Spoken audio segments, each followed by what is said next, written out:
God damn. Perfect. Perfect. Well, Look at that. you've nailed the unscripted. You've nailed the unscripted fade. But um yeah, man. Speaking of friendly fades, man, we're about to talk about AEW Dynamite in a second, so that should be interesting. Ugh. But man, how is Like, everybody doing, man? And like, welcome. Yeah, welcome back to another edition of Notorious Unscripted, man, or of Unscripted. Um, Again, bear with me. I told you guys last week, bro, you got to give me like a solid month to cut the mayhem and the notorious out of Unscripted and my regular name. Um, so yeah, man. But man, what is going on, everybody? Welcome back to another edition of Unscripted, bro. This is episode 208 of Unscripted, man. So how's everybody doing? And welcome to the show, man. Whether you guys are here now or part of the Replay Mafia, thank you guys for being here as always. And how are you guys doing, man? So, yes, what is going on, everybody? And yeah, I guess without any further ado, man, if this is your first time watching and you guys do not know how the show works, every Monday we're on here after Monday Night Raw with Notorious Unscripted, and every Friday at 4 p.m. Central we are on here with the news, man. With that, if you guys did miss this past Friday's edition of the news, that's episode 226. That is the Lucha Bros going to WWE. Jacob Fatu not actually injured or not seriously injured at that, and much more available. Again, on episode 226 for you guys. You guys can watch that on all platforms. Again, that is Anchor, Spotify, Google Podcasts, Apple Podcasts, and if you want to stay first, join us right here live every single Monday after Monday Night Raw and Friday at 4 p.m. Central, man. Also, if you guys have not got a chance to pick up the official new merchandise for NHP, man, you guys can get the next chapter design live on the merch shop. Again, that is bonfire.com.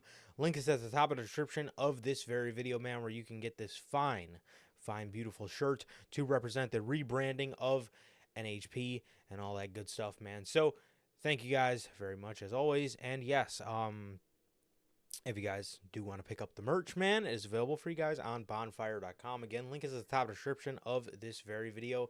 And with that, man, if this is your first time watching and you guys do not know who we are here at NHP, I am Johnny, one half of the host of this very show. And as for the other half, we got the man himself, man. We got Sir K here. How are you doing, bro? doing all right, man. Doing all right. Just been chilling out, man. Been chilling out, waiting for these upcoming pay-per-view weekends, and yeah, just been chilling out. Been pretty okay. Been pretty good. Just been hanging out, man, like normal. But no, man. Like Durante asked, how's life? How's the family? Life's good. The family's good. How is everybody doing in the live chat? How's everyone doing? You're watching the replay. And what about you, bro? How are you doing? Yeah, man, I'm doing all right, bro. I'm doing all right, man. Just trying to do my thing, bro. Trying to do my thing, man. But yeah, nothing too much, honestly, bro. Nothing too much, bro. So, yeah. But other than that, man, like I said, nothing going on, bro. Nothing going on. But other than that, as normal, just kind of waiting for the pay-per-view weekends, man. We obviously got, a back-to-back to kind of back weekend coming up with All In Berlin and kind of All Out. So we'll have to wait and see, bro. But it's going to be an interesting time, man. And hopefully we got some good shows coming up and whatnot, man. So going into an interesting part of the year coming up here at the end of August in terms of pay-per-views. But yeah, man, other than that, man, I'm doing all right, bro. I'm doing all right. But yeah, man. So yeah. Oh, Lord. We have AEW Dynamite to talk about. Um, Oh, and Lord. And also, we have a edition of Monday Night Raw, which my man Hunter, what is going on? Oh man, as Durante always asks, bro, I'm good. Family's good. What about you, Durante? Logan Bell, my man Hunter, OTG and Antiques. How are you doing? Hey, OG, how are you doing? And yes, thank you guys for being here. Whether you guys, like I said, are here or here now, or part of the Replay Mafia, man. My guys JT and JB, how are you guys doing? And yes, but anyways, as Hunter says in the chat, what is going on, my man? And yes, Raw. I did enjoy Raw tonight. I did enjoy Raw. I thought it was a really good show, and it's just wild to me that in this day and age, Monday Night Raw is a show that flies by. Like, yeah, it's just insane for me to wrap my head around that concept. The fact that I've sat through probably, man, I mean, yikes, bro. I've probably sat through, man, in the Vince McMahon era, I probably sat through close to 600, almost 500, maybe even 700 Monday Night Raw shows, and 99.9% of them went by so slow and boring. And it's insane to me to think that nowadays I can watch a Monday Night Raw show and I look at the clock and I say, damn, it's already 9 o'clock? Yeah. look at that. Um, yeah, man. But I thought I thought it was good, man. I thought it was really good. I thought they're building to Bash in Berlin great, and yeah. I mean, we'll get into it in a little bit, man. But obviously, as you guys know, we always start the show off with a little bit of AEW Dynamite. Oh, brother. Okay. Here it goes, boy. Okay.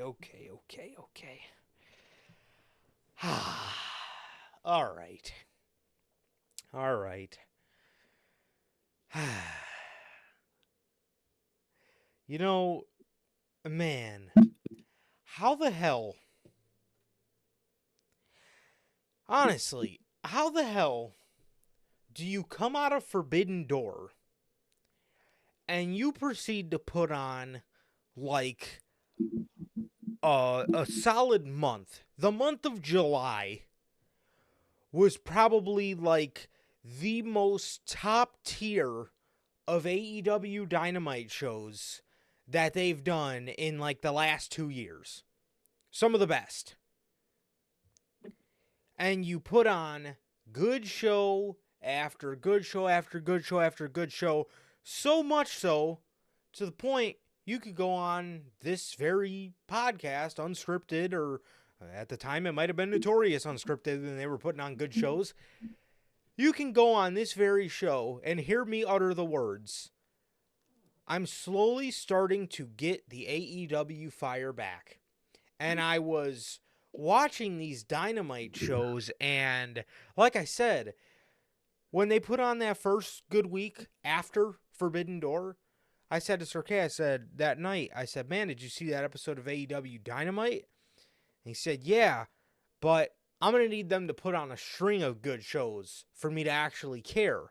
And I said, yeah, that's a valid point. And what did they go and proceed to fucking do? Put on a string of fucking good shows. And I started to really fucking care again. And although I like the stuff they're doing, like I like the card going into All In, I just don't understand how we regress this bad. How did we regress from the beginning of July, and here we are at the beginning of August, and these shows fucking suck again? What the fuck? Ugh. Never gonna end, dude. Dude, oh man, we were doing so good, bro. We were doing so good, and again, I don't have it in my brain to fucking understand and try to figure out how the hell we regressed this bad in a month. 1 month. They were doing Man. so good, man. So good. And then they just went back to the same old formula, dude. Random fucking nothing. All fucking episode. Fucking infuriating, nauseating, and very tiring to watch, man. And that's what Dynamite was, dude. Where I fucking passed out for most of it because What was Dynamite, bro? Like, it was just matches. That man, it was just matches, and it was just what the fuck matches at that. I mean, Mhm. are you serious on tonight's show? Are you serious putting Mariah May in a squash match against a jobber? Dude, she's about to go fight for the the women's world championship. I was about to say the world heavyweight championship. The women's world championship. She's about to go in 2 weeks, I believe. Yeah, about 2, 3 weeks, whatever the case. She's fighting Toni Storm, who is having the run of her fucking career. And not to mention, the same Toni Storm, she's had a very rich story with all fucking year. And we have her on Dynamite facing Viva Van. You couldn't have gave her somebody on the roster that's legit enough to at least be like, oh, okay, Toni Storm got a win over, Mariah May got a win over so-and-so on her way to Toni Storm. Oh, well, Mariah May got a win over Viva Van. Wow, that really makes me think she's gonna, that really, solidifies to me that she's gonna be the future women's world champion because she picked up a win over Viva Van 3 weeks before AEW All In. I mean, you gotta be shitting me right now, man. I mean, what? Man, you So got nonsensical, dude. You got fucking Jack Perry on this show cutting a promo on a $7 fucking Taco Bell Crave Luke's box. You got, Ugh. bro, you got 3 weeks before All In, you have Shibata versus Brian Keith on the broadcast. And then, that's the best part. AEW says, oh, well, there was talent that couldn't make it to the show tonight because of travel issues. And then you got fucking Tony Khan after the fucking show going on Twitter or doing some sort of interview. I can't remember what it was. And he's saying, well, the travel issues actually didn't affect anybody that was supposed to be on the Dynamite card. It What? was the card you planned the whole time. Was this garbage? So this is what you planned before 3 weeks before AEW's WrestleMania. Shibata and Brian Keith. You gotta be kidding me, man. Orange Cassidy and Mm. FTR team up. Fucking Camille in a squash match. I mean, what? Brian and Jeff Jarrett in the main event. This is what we're doing? How? How do we regress this bad? It's been a month. It was a good month. It was a good month of AEW Dynamite on television. It was a great month. It was. It was. And again, I sat here for fucking 4 unscripted straight and praised up and down AEW Dynamite. And they do this. And obviously I'm not going to sugarcoat anything and say, what, people in the IWC, want to say that, want to go and shill out AEW. Well, it was story progression. It was great stuff going into building All In Wembley. No, it wasn't. This is horrible. How is this how is this unacceptable? How is this acceptable 3 weeks before All In? Nothing got progressed. It was just doing the same thing. The story's already done. All of them. Good Lord. 3 fucking weeks before All In. And we had 4 great weeks of great television on Dynamite. Fantastic. And here we are. And here we are 3 weeks before All In, and things feel dead again. Come on, man. Come on. The show opens up with MJF and Kyle Fletcher again, this is another thing I'm all not too interested in AEW at the moment. They're slowly making me wish MJF more and more went to WWE this contract season for him. Oh, really? Because something tells me if he was in WWE, he wouldn't be running around with the U.S. Championship, calling himself Mr. U.S. or whatever.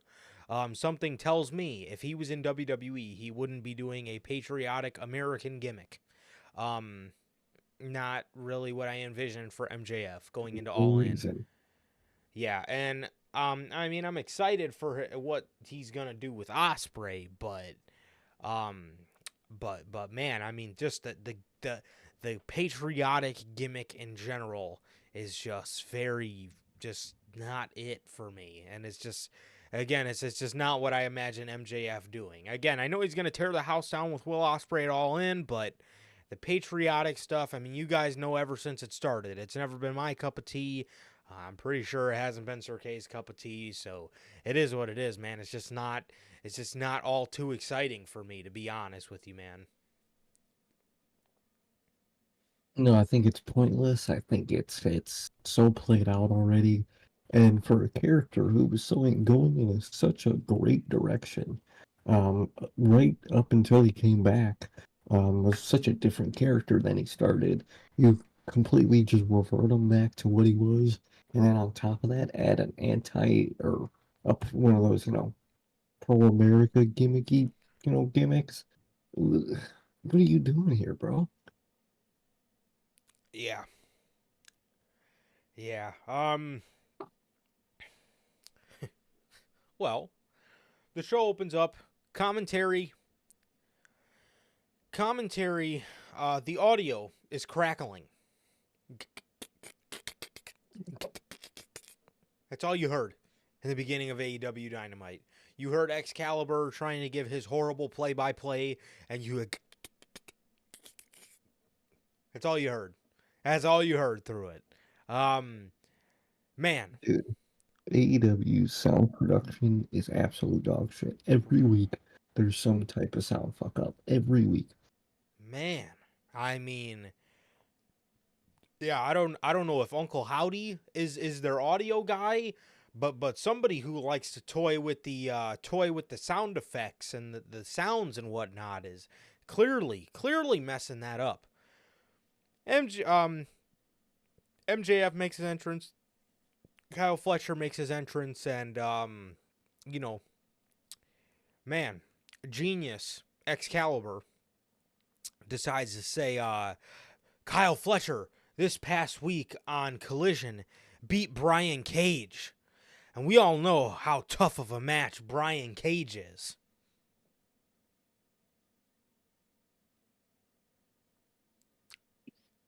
What? Brian Cage is a tough match. About as, about as tough as oatmeal to fucking of a match. Like, Dude, bro, what? Brian Cage is a tough match. For fucking who? James Ellsworth? Who is he a tough match for? This guy's fucking lost to about everybody on the roster up and down, probably like 6 times over. He's a tough match. Mm-hmm. I mean, this guy's giving Lance Archer a run for his money. Oh, they're the two big main event jobbers. And I would say Lance is more the main event jobber. Fucking Brian Cage is more the upper mid card jobber, but Yeah. still, fuck. What? The match gets started. And commentary's just keeping their foot on the gas pedal. They're keeping their foot on the gas pedal because they decide to say that in the middle of this match, MJF's trying to do what he did to Daniel Garcia to Kyle Fletcher. He broke Daniel Garcia's neck. What's going to be funny is if Daniel Garcia comes back in about 3 weeks, then, he just comes back Just walk from out there. he just comes back from a broken neck in about 2 months. Yeah, why don't we ask Big E how his broken neck's going and Like about 3 years. Yeah, why don't we ask him about his return that happened 3 weeks after he broke his neck. He broke his neck. You better hope he don't re-sign with this company and and he I shows hope up, bro. Oh man, what were you saying, bro?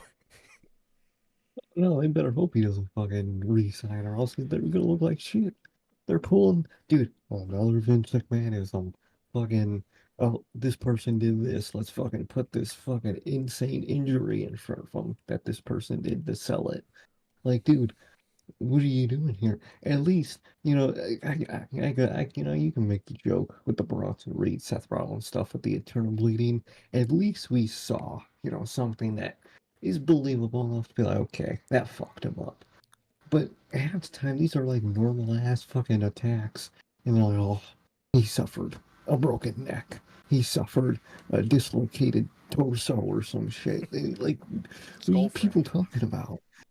Skull fracture, goaded. But like, what are you people talking about? Who had the skull fracture? Drew McIntyre. He had the skull fracture and he was back in 3 weeks from a fucking skull fracture. I'll never forget it, bro. I'll never forget it. Brain damage. What are you talking about? Man, skull fracture. Oh Lord. Or when they said that they basically described to you on television that Braun Strowman's whole arm fell off. The way they were describing, he tore every ligament and bone and joint in his shoulder. He tore it right off. What? Right What off is he, the a fucking bone. ultimate edition figure? You could rip the arm off? What? And say, what is he, some fucking Texas barbecue where you pick up the fucking chicken leg and the meat just falls right off? What are you Man. talking about here? There was another one with Kofi. I remember they gave It Kofi a pretty was. like horrific injury and he was back in like 2 weeks. I can't remember what it was, but I'll tell you, I'll never forget that skull fracture, man. I'll never forget it. Skull fracture was legendary. Oh, dude, 2 or 3 weeks he was back in from a skull fracture. Yeah, but I mean, I can't remember what they said happened to Kofi, man. But I can't remember, but I remember it was hilarious because he was back in like 2 weeks. But anyways, he broke Daniel Garcia's neck. Again, you better hope this man shows up on Tuesday night. And I'm not talking about Title Tuesday. I'm talking about NXT because it's going to be hilarious if he comes back from his broken neck in 3 weeks at All In, which actually I heard his deal might be. I think I heard his deal's up in October. So He you hasn't re-signed yet, too, from everything I'm hearing. yeah. He hasn't. He hasn't. That is correct. So you better hope because Lord, is that going to be hilarious? A broken neck would have kept him out of action for about a month and a half if he comes back and All In. So, oh Lord. Oh my god. The match starts. MJF is getting pissed off at Kyle Fletcher and he spits in his face. Not minor. Nitpick from me here. Spitting in somebody's face is the ultimate act of disrespect, like in wrestling. Like, dude, I remember, like, when I was growing up, I remember seeing somebody get spat in the face once, and it made said person go absolutely ballistic. And that was in 2011 when Christian spat in Randy Orton's face, and he snapped, and he beat the shit out of him, and he caused a DQ finish and wasn't able to win the World Heavyweight Championship. That was the only time I ever seen it when I was growing up. That was the only fucking time. Here we are on Dynamite having MJF spit in Kyle Fletcher's face on AEW Dynamite. Do we really have to do this shit on an episode of, like, you couldn't have saved the face spit for All In?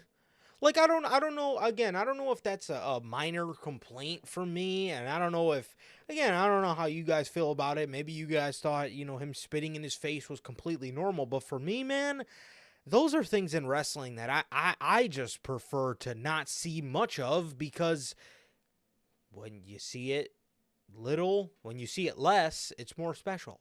That's just how I look at it. But I don't know, man. I wasn't really rocking with that. I thought it was. I thought that was not the place for somebody to get spit in their face at all. Yeah, exactly. And I think it's a connecting problem with AEW. You know, sometimes WWE too, but mostly AEW, where they just go out of their way to do things where you think like, damn, you think this would happen in the heat of a big ass fucking Mania feud, and it just randomly happened in the middle of a random match on TV.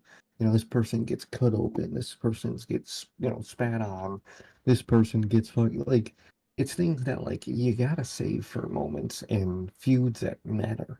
You don't just do it. You do it when it matters. Yeah.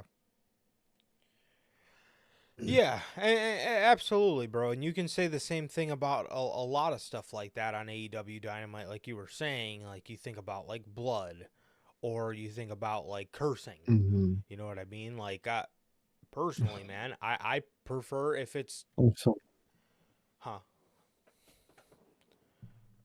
oh, go ahead. Oh, I prefer if stuff like that is done less, man. Because I mean, like, I remember back a Oh, couple years ago on Dynamite, it seemed like somebody was bleeding every segment. oh, someone was bleeding every second. Every heel was coming out flipping off the crowd. I am so glad they told them to stop doing that at the network. Or yeah, I think it might have been creative. I don't even think the network or creative told them to stop doing that. Thank God, because that shit was so lame Yeah. and so all played. And save it for when it matters, dude. Like, listen, there's a good balance. You don't gotta be 2018 Bobby Lashley. It's what I always go back to. You don't gotta be that, but you don't gotta fucking be cult of person or Art of Wrestling podcast, CM Punk. You know what I mean? There's a balance. You could be the in between, and I think that's where your standard TV should lie. Don't be a fucking pussy and just be weird and say childish fucking shit you hear on fucking Teletubbies, but don't fucking go too hard. Don't Deadpool Wolverine, but don't Teletubbies at the same time. Be in the middle, please. Yeah. Absolutely. Um, Don Callis comes out and he tries to hand Kyle Fletcher the screwdriver. Kyle Fletcher refuses, and as the referee is distracted, MJF low blows Kyle Fletcher. He gives him a kangaroo kick, which actually you had a very good point about the use of the kangaroo kick if you wanted to elaborate on that. I thought that was a great observation. Like, if the whole point of this MJF like hard heel turn, back into old MJF or whatever, is that he hates the way the fans reacted to the his stuff with Adam Cole, how they loved Adam Cole afterward, they were chanting his name. Why would he do the kangaroo kick if it hit him personally that hard? Why would he still be doing the kangaroo kick? It would make sense if he was leatherjacking MJF that was, bitter to Adam Cole specifically, but I feel like leatherjacking MJF would have used a kangaroo kick as his own fuck you to Adam Cole, but with this regressed MJF doesn't really make sense for him to do that move. What are you marking out for? You just said 3 weeks ago you hated everything about that and the people that enjoyed that. So why are you doing it? You hate it. I don't get it. Yeah, that absolutely does not make a lick of sense whatsoever. This man, the whole point was again, the whole point was, he opened up and he hates himself for opening up and doing that kind of goofy type shit that he was doing with Adam Cole, and here he is doing a kangaroo kick. And But then you hated it. yeah, and he beats Kyle Fletcher with that, and he beats Kyle Fletcher with that, and Osprey is locked in the back. He's somebody put a production crate in front of his door, and he couldn't get Those out. don't Uh, those things aren't those things just on wheels 24/7? I believe so, but I have heard that they do have some weight to them. Okay, okay. I was gonna say like, I was thinking that like those little things just got wheels on them, but I'm sure there's a lot of fucking equipment in those things. Right. So, Imagine having to push those on the truck. Fuck that. fuck yeah, no, I'm getting the forklift. Absolutely not. Um, so, so, um, so Osprey takes forever to come out. MJF is in the ring. He hits the ref with his championship. He hits Will Osprey with he hits Kyle Fletcher with his ring, and he go for the Tiger Driver on Kyle Fletcher to break his neck, like he did to Daniel Garcia, and Osprey finally makes his way out there for the save as Don Callis is yelling at Will Osprey saying, where were you? Which makes me think maybe it wasn't MJF that put the crates in front of his door. Maybe it was Yeah, Don Callis to try to separate Kyle Fletcher and Will Osprey. I But think so. oh, for sure, for sure. It's But going who slashed his tires in that fucking nonsensical segment that one week. that they never elaborated on. They never brought that up ever again. Will Osprey just drove somewhere just to come back to the arena. Did not, to this day, don't understand that segment. Even to this day, it's never been explained to me. No, yeah, and it probably never will. Um, Mm-mm. Similar to the Eliminator match that the Acclaimed won back in June, 2 months ago, and they still never got the shot, Well, but now they're just getting it on next week. Or, I was gonna say yeah, they answered it next week, and for some reason, even though they're in the middle of a feud of FTR right now, to to get the get a shot. shot. I don't know, dude. I don't fucking know. Like, dude, I don't know. I don't know, man. I don't know. However,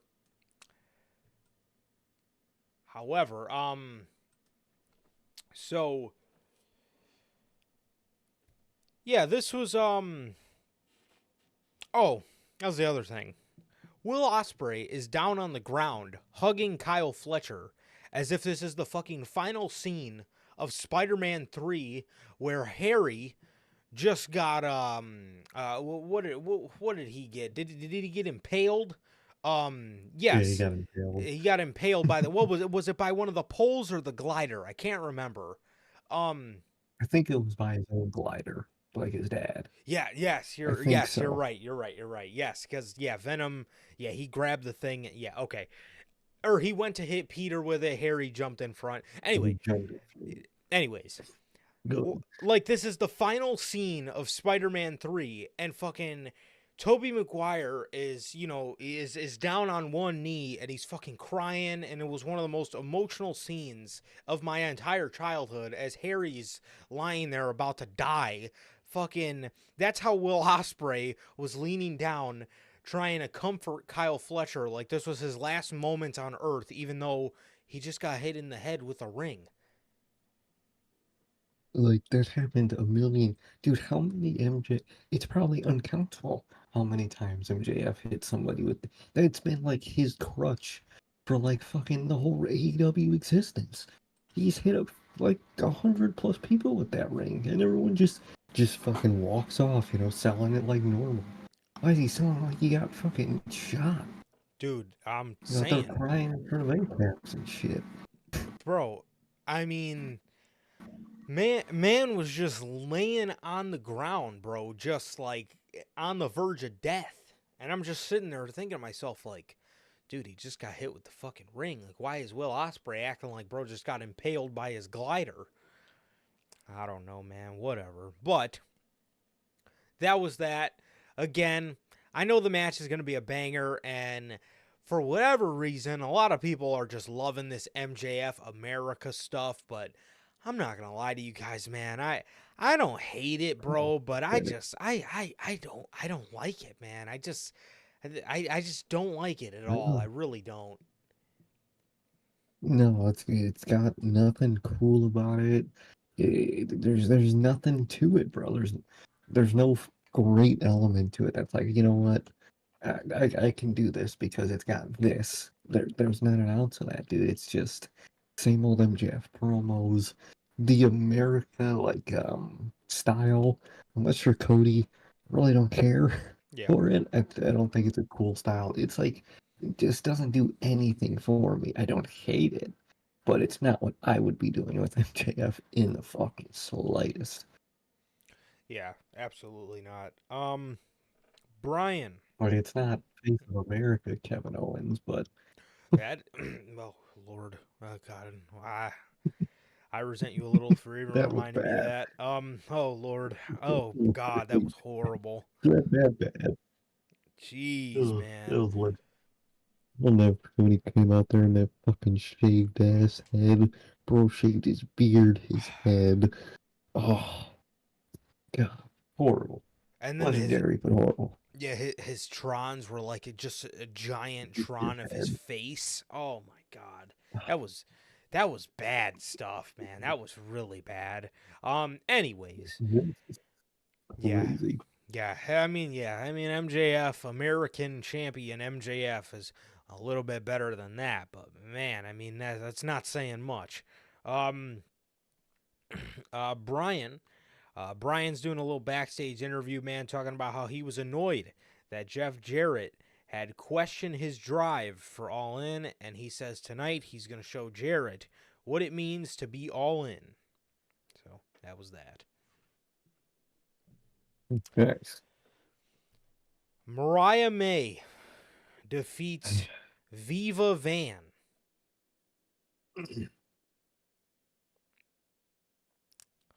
3 weeks before All In, and Mariah, who, as a matter of fact, we we specifically named an unscripted episode after Mariah May and after All In as well. Will AEW capitalize on Mariah May's momentum going into All In? You know what the answer was to that? Exactly what I thought the answer would be. No. Nope, never is. Dude, how many times have we used that phrase for AEW and it's fucking never worked out? Yeah, I'm sure we've used it for. I'm if I was a I betting remember man, you. I would say we've definitely used it for Wardlow before. I think we used it for AEW at least like 3 or 4 times. And I think all those times that we were right. They weren't able to, sadly. I wish they proved us wrong, but Yeah, I wish. Um, she hits Viva Van with a Mayday and a Storm Zero, and that was that. That was that. It was a bunch of nothing for Mariah May, and for the amazing dialogue that these women do. They have yet to have these women face to face in a ring talking to each other, maybe a sit down interview talking to each other. Nothing. All this is just brawls every week. It's a brawl with Tony yeah. Storm and Mariah May, which Mariah May is a fantastic talker. Tony Storm in her character as well has very good dialogue. Has very good dialogue, and Hmm. all they're doing is they're not expanding on the story at all. The story that you invested about 6 or 7 months out of 2024 going into the story, that same story again that you've invested about 7 months into. Now you're finally at the finish line and you don't want to contribute anymore because let's just do a brawl every week because it's easy to book. Are you serious? And it takes no effort. So no. Just to send someone out there, either or they're doing something, they're on commentary, or they're what else could they be doing? Having a match or something. The other person just goes out and attacks them. That's all it is. What the fuck, man? It's so sad. So fucking what a waste of their talents. Man, Again, Toni Storm, bro. Best run of her career right now. Timeless Toni Storm. I love it. I think it's great. Come on, man. I think we can capitalize and end this run for her. Not that she can't be timeless anymore. I would still like to be her timeless. I'm talking about her title reign. I think we end it good, man. I really do. And what are you doing? You're ending it with something that people are going to be wishing, what if it was better? Mm-hmm. You know, CM Punk used to say this a lot about WWE back in the day. I remember, I always go back to this quote. The exalted escape of Brody Lee, that episode of Talk is Jericho. Brody said in that episode that back when the Wyatts first debuted in 2014, he was sitting at the show with Punk before the show went on, and that Punk told him, just remember, everything in WWE can always be better. And who the fuck does that sound like nowadays? I mean, still, in many ways, it Mm-hmm. still can sound like WWE, but think about Yeah.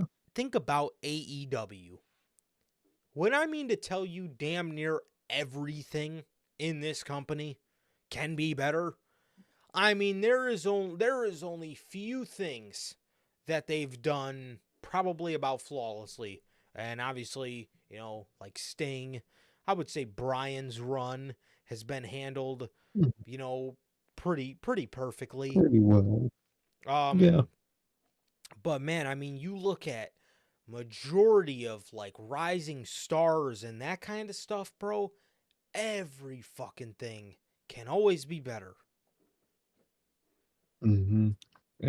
Everything can. I think it's a phrase that could be used any and everywhere. And sometimes, um, what it is at that point is good enough. And that's that's my big gripe with Triple H's booking right now, where sometimes I think he tries too hard with the everything could be better, and he just fucking extends things out too much, tries a little too hard to make something really feel special, and just it goes too slow.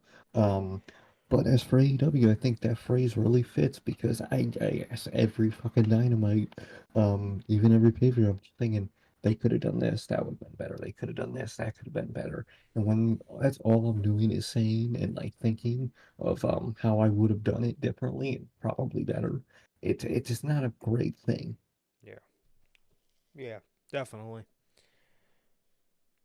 She gets a picture wrapped in,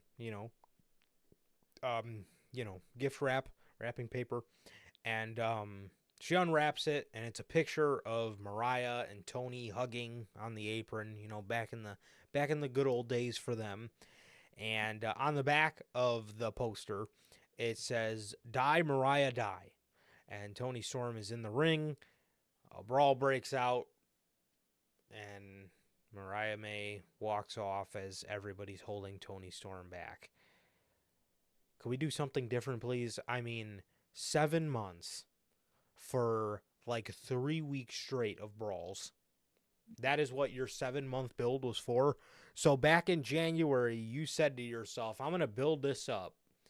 We're going to do a just off the walls heel turn. It's going to be amazing. It's going to be one of the greatest heel turns in AEW history.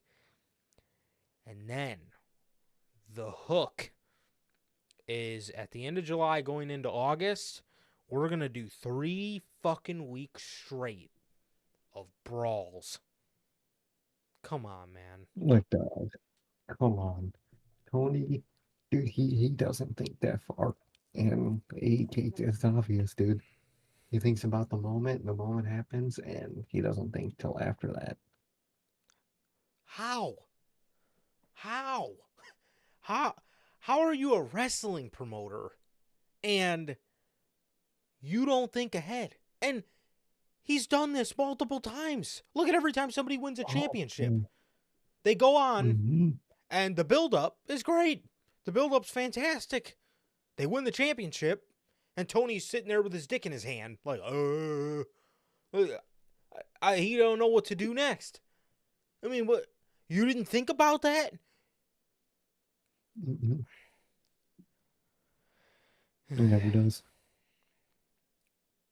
I don't know. It's incredibly lame, and it's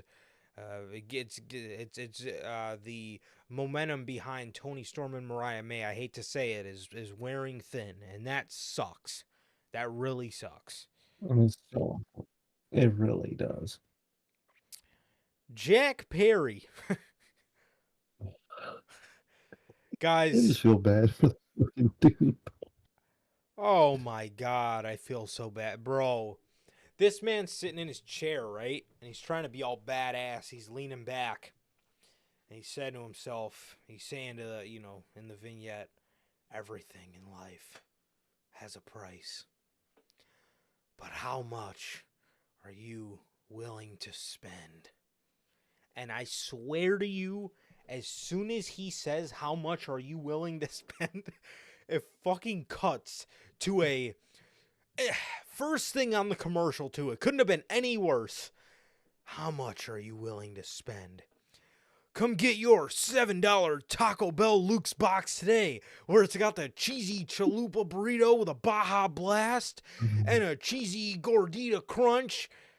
Dude. Oh, man. God. Fuck. Poor Jack. Like the dude, the dude's not badass. I'm sorry, you're not. But dude, it's Oh, the world doesn't do him any favors, dude. It oh really, he's man. trying his best. He really is, and he's not bad. He's No. not bad at all. But it's just the shit around him every time just fucks him over. Oh, that's so unfortunate. Dude, when when that Taco Bell commercial started playing, I just lost it, bro. I was just dying, and then it comes back and it just shows him smashing a bunch of TV screens, and then you just see him in one of the TV screens that was left just standing there with that stupid ass goat mask on, and oh I hate man. that fucking thing, dude. Oh, it cuts to that god awful goat mask that he comes out in. Oh, it's just really bad, dude. Oh man, that was funny. That was hilarious. And yeah, man, it just seems that at every twist and turn, bro, this guy just can't catch a break, man. It's either CM Punk, choking him out, or you know, the $7 Taco Bell Luke's box choking him out. I mean, it's always something, man. It's always fucking something with Jack Perry, and man, I mean, Lord, I mean, this man cannot catch a break, bro. He cannot. No, he really fucking can't. Oh Lord. So that was that. Darby Allen has a promo before, or has a promo in the back. Darby says everyone keeps asking why he didn't just light up Jack Perry and end him for good. He says then he wouldn't be able to show up at All In. He says he never. He says at that Jack Perry doesn't show up on TNT anyway. Collision or Rampage. He hasn't seen Collision or Rampage in a while, but the one place Jack has to be is at All In. Darby, I love you, bro. I wouldn't be fucking showing up on Collision nowadays or Rampage either. So, um, yeah, that No, that's just I that. wouldn't either. I don't blame you. Smart man. Um, God.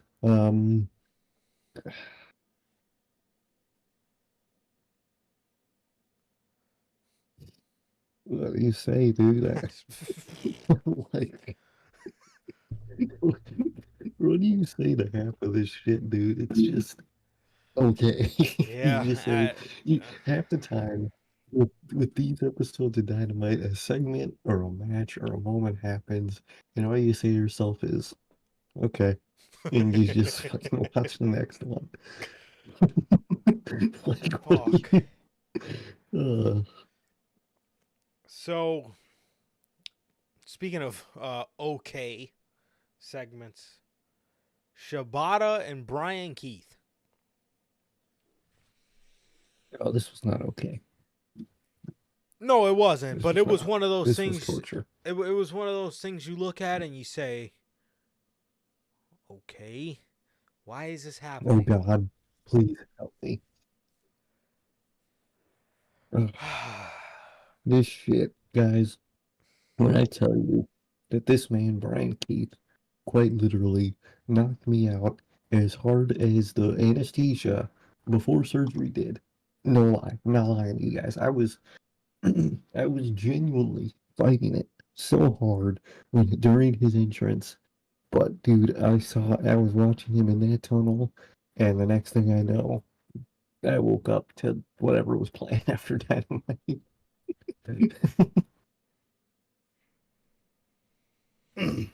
Well, unfortunately, I had the ultimate honor of watching this match, and as soon as Fucking I you, man. as, as soon as I seen those bad Appletrons, I just said to myself, Ugh. "Why the fuck did this guy get signed?" I mean, I'm sorry, but like, he just sucks, man. Dude, man. And then they put him against Shibata. Oh, great. Even better. Instead of one guy I'm still trying to find fucks to give about, you put two of them out there. And then you try to throw me a bone. Telling me, find some fucks to give, Johnny. And man, I I I went bankrupt trying to find fuck because who Mhm. cares? Who fucking cares? Who cares about Shibata? Who cares about Brian Keith? I'm sorry, but in AEW, who fucking cares about Hook? Who cares about Chris Jericho? Who cares about what Jericho's doing at All In? Who cares about his championship? Who cares about Big Bill? Who fucking cares? Now, obviously, I got to exclude the other guy because I would say the one guy that I think everybody at least kind of cares about in all this whole debacle is Samoa Joe, my boy Sweet Tooth. But everybody else, I'm sorry, Yeah. but who cares? I mean, again, Hook in AEW, you might as well call him Cook because he's cooked in this company. Um, He is. I don't care. I don't care to see him in this company, bro. I don't. They've showed me time and time again. We can't book him. We don't give a shit about him. We don't care. Just send him to NXT. They can actually work on his development and they can actually fucking put some care Yeah. and some maintenance into the guy. And he'll actually probably be a huge star one day at that point because he's got all the tools. But again, you might as well rename him to Cook because he's fucking cooked in this company. Yeah. He's just got no teachers.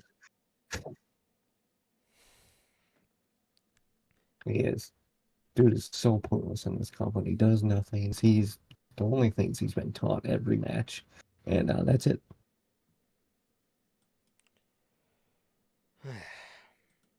So,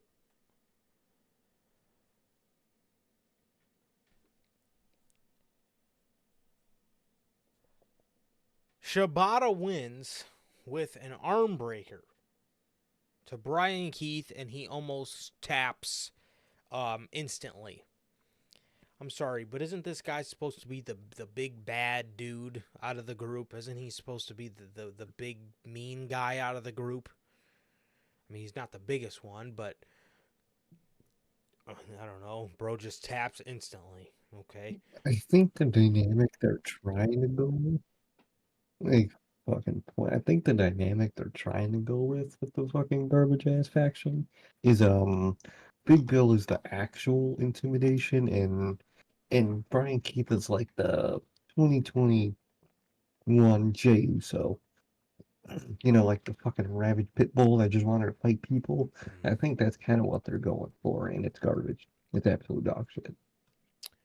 Yes, it is. It absolutely is. So, um, so yeah, man. Yeah. I mean, he taps him out with an arm breaker, the learning tree attack, Shibata after the match, and Hook makes his return to AEW after they threw a fireball in his face. He makes his return to help Shibata, and oh Lord, I am just hoping that the Twisted Metal filming goes on longer because I don't want to see Samoa Joe. This is garbage. Yeah, I don't know. Horrible. Why is this on television 3 weeks before All In? Why? Literally. Ugh.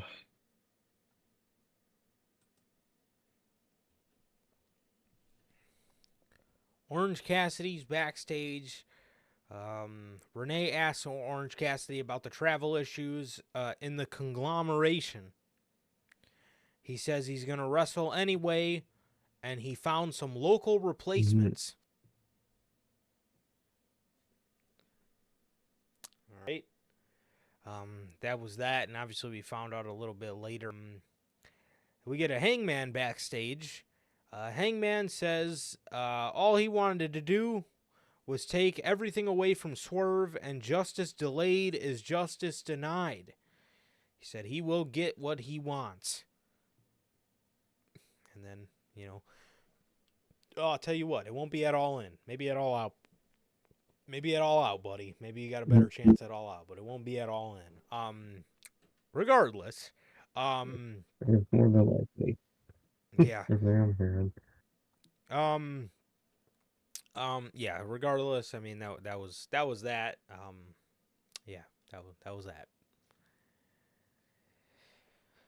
So, Guess so. Good luck for them and All Out. yeah. I'll have to wait and see where that goes. I think I saw 5,000 people bought All Out tickets so far. I think. Oh, the tickets are on sale? I saw someone post about this ticket sales for each year. Don't know. I thought I saw this year's, and I thought it was real low. I'd hope they're on sale by now. The fucking show's in 3 weeks. Oh yeah, you're right. We get a JR and Swerve interview. Swerve is talking about how at All In, Brian's body will give out on him, and he is going to have nothing left to do after his body breaks down and his legacy belongs to Swerve. Honestly, from my recollection of this interview, listen, JR is an absolute legend, and he is the man. He is one of the, he's one of the best commentators ever. Nothing but respect in what I'm about to say. And I mean this with all due respect, seriously. He can't be doing this no more. I mean, this backstage interview could not even get off the ground because it's hard.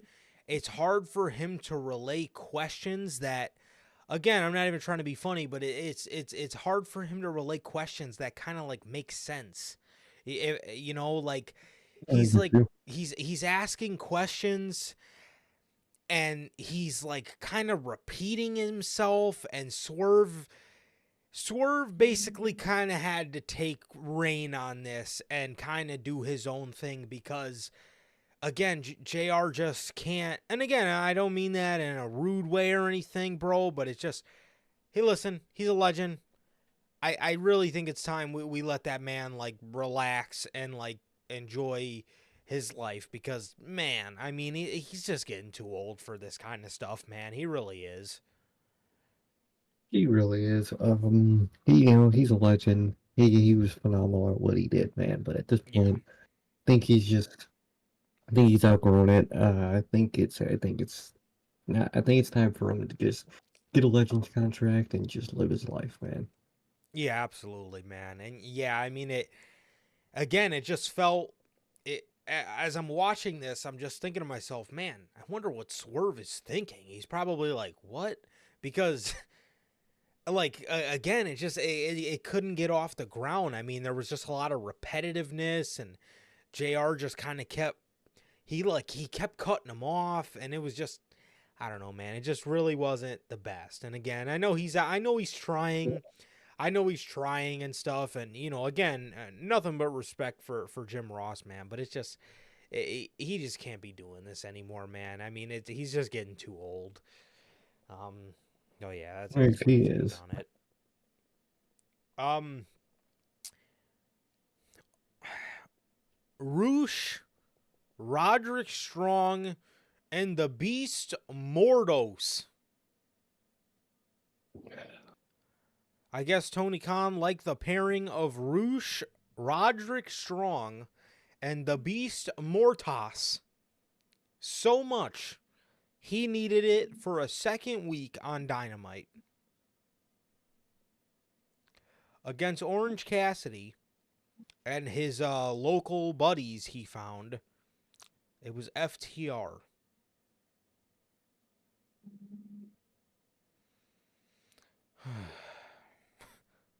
Dog.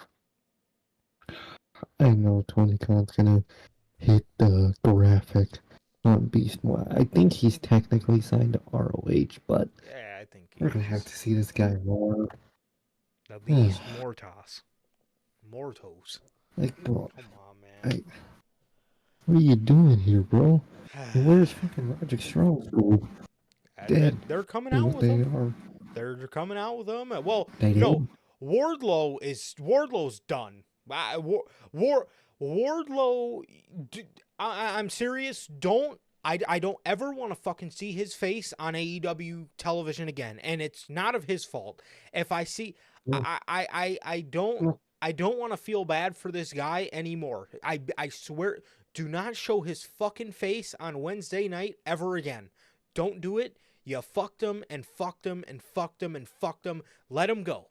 Let him go, because I'm tired of it. I'm so tired of it. Don't even see the man with the group anymore. We don't even see him with the group. And No. Just oh let him leave. yeah, do Please not let him leave at this point. do not show his fucking face ever again on Wednesday night. Do not. Man, oh. So FTR comes out doing an Orange Cassidy cosplay, except for Dax. Cash had it down. He had the little aviators or whatever kind of sunglasses Orange Cassidy wears on. Dax had the jean jacket part down, but instead of the Orange Cassidy shades, he was wearing Bret Hart goggles. Go fucking figure. I felt like, dude, give it a rest. Please. You might as well, Man. at that point, just come on and CM Punk's merch, dude. Just do it. It might as well. Might as well.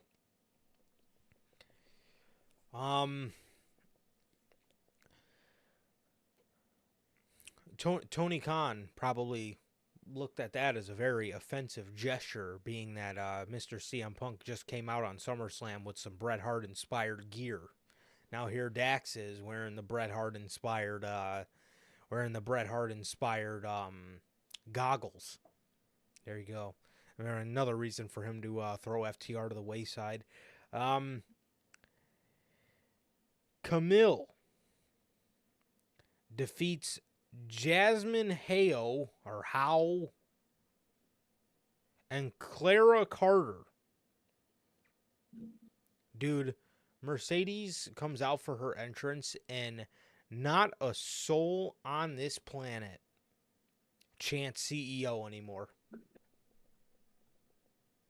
No. This is why you don't put the chant in the fucking song. You let the fans do it anyway, and if they don't do it, they don't do it. Exactly. Oh,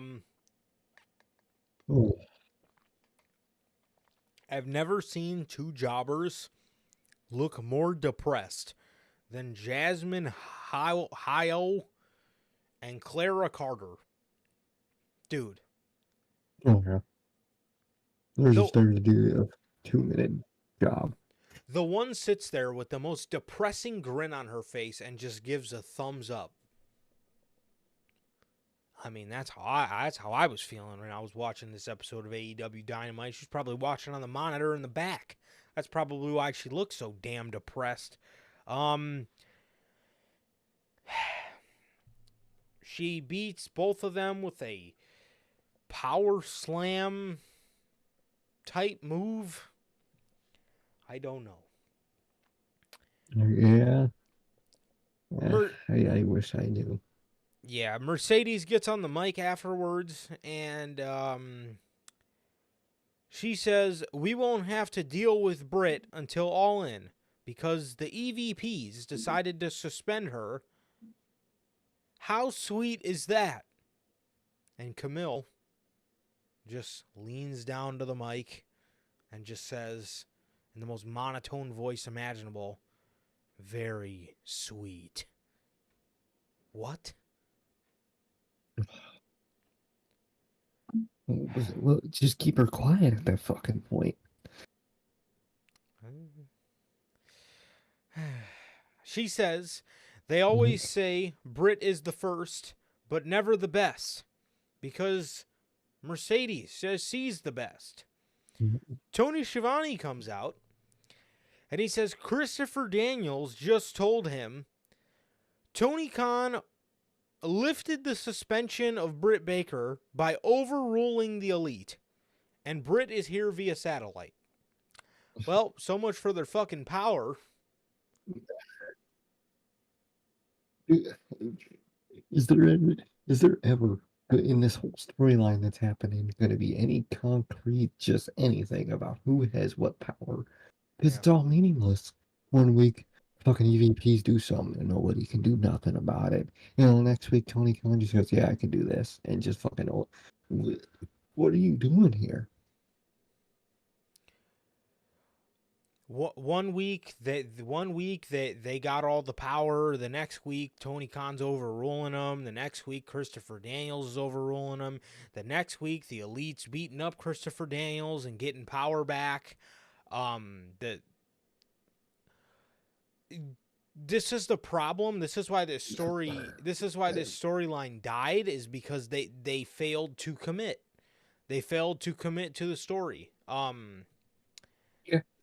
That, I mean, it is ridiculous, man. It is fucking ridiculous. And again, like I said, they failed. They utterly failed to commit to the story, and that is why the story died. You can't make a story of an invasion or a overturning of power just for Tony Khan to come back and start doing his thing again. I mean, it adds no continuity to what you're trying to present to us here, and that's why it sucks. It does. It's total ass.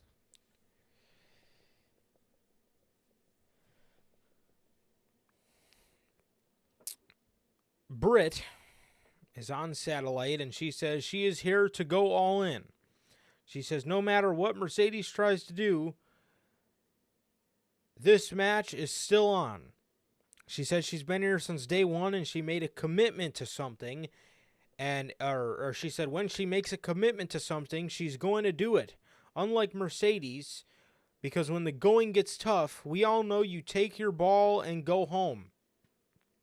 She says AEW is just a flavor of the month for Mercedes, but to her, it's home.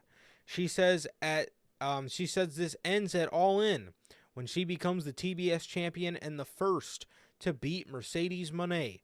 Now she is she has 7 days to think about how she's going to get her hands on her next week, and don't worry because I will find a way. And she can trust her. She says, "You can trust me because I'm a doctor." She says, she does her little outro.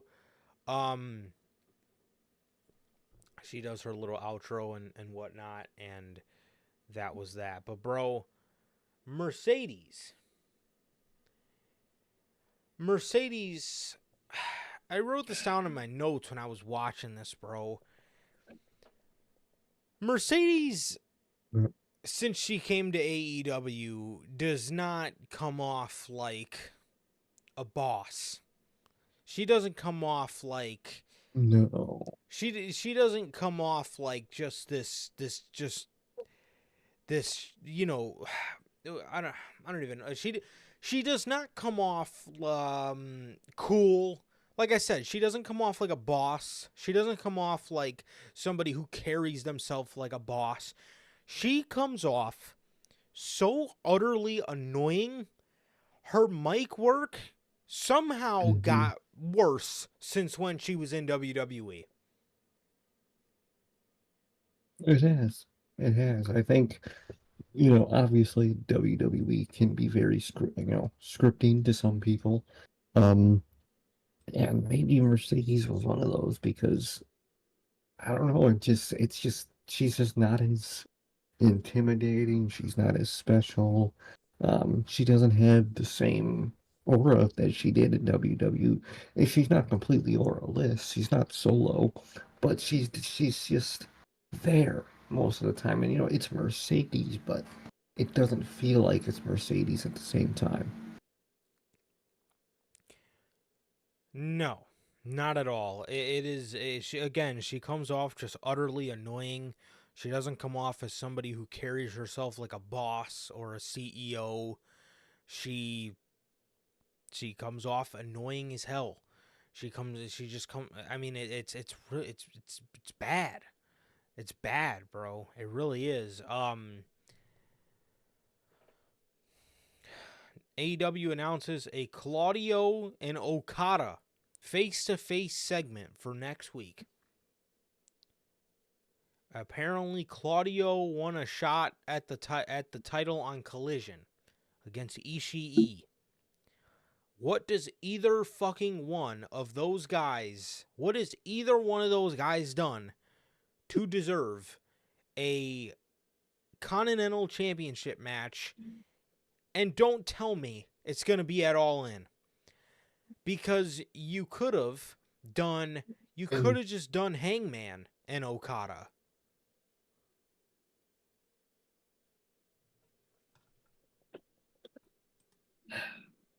first of all, two things.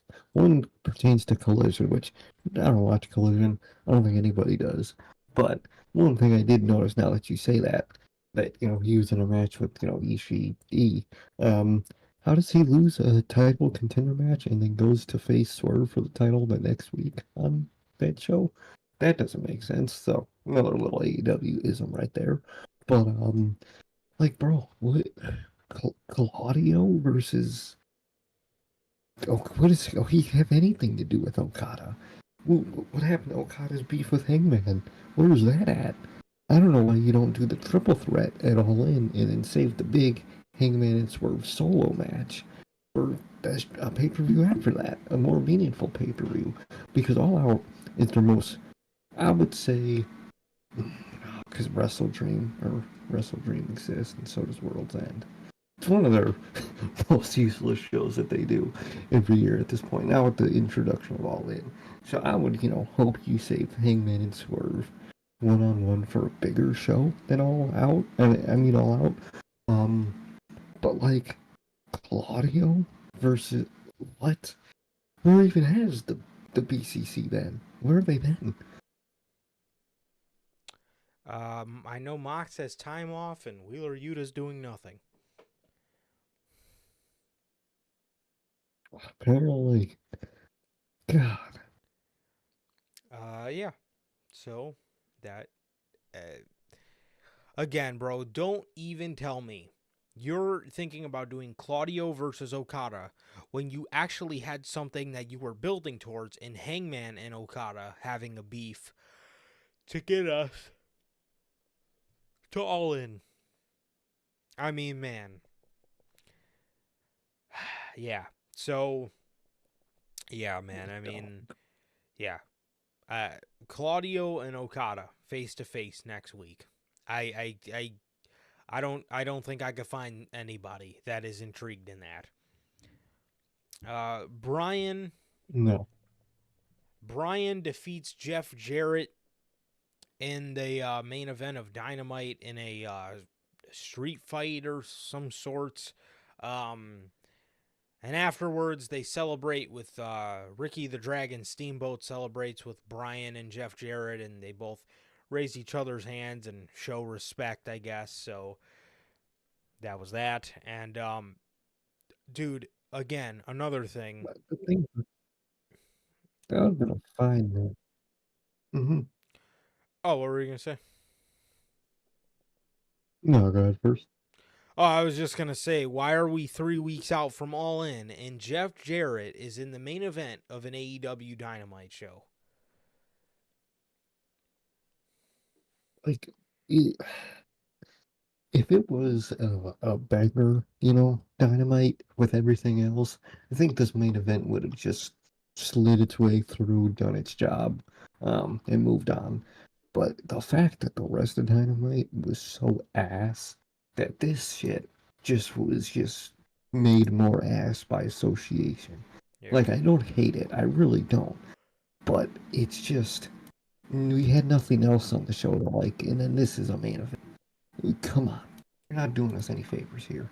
Exactly. Yeah. I mean, it's not necessary. I mean, it for the sake of story. I mean, it does sort of make sense, being that Jarrett would kind of call out Danielson in that regard, so that makes sense. But yeah, it definitely has to do.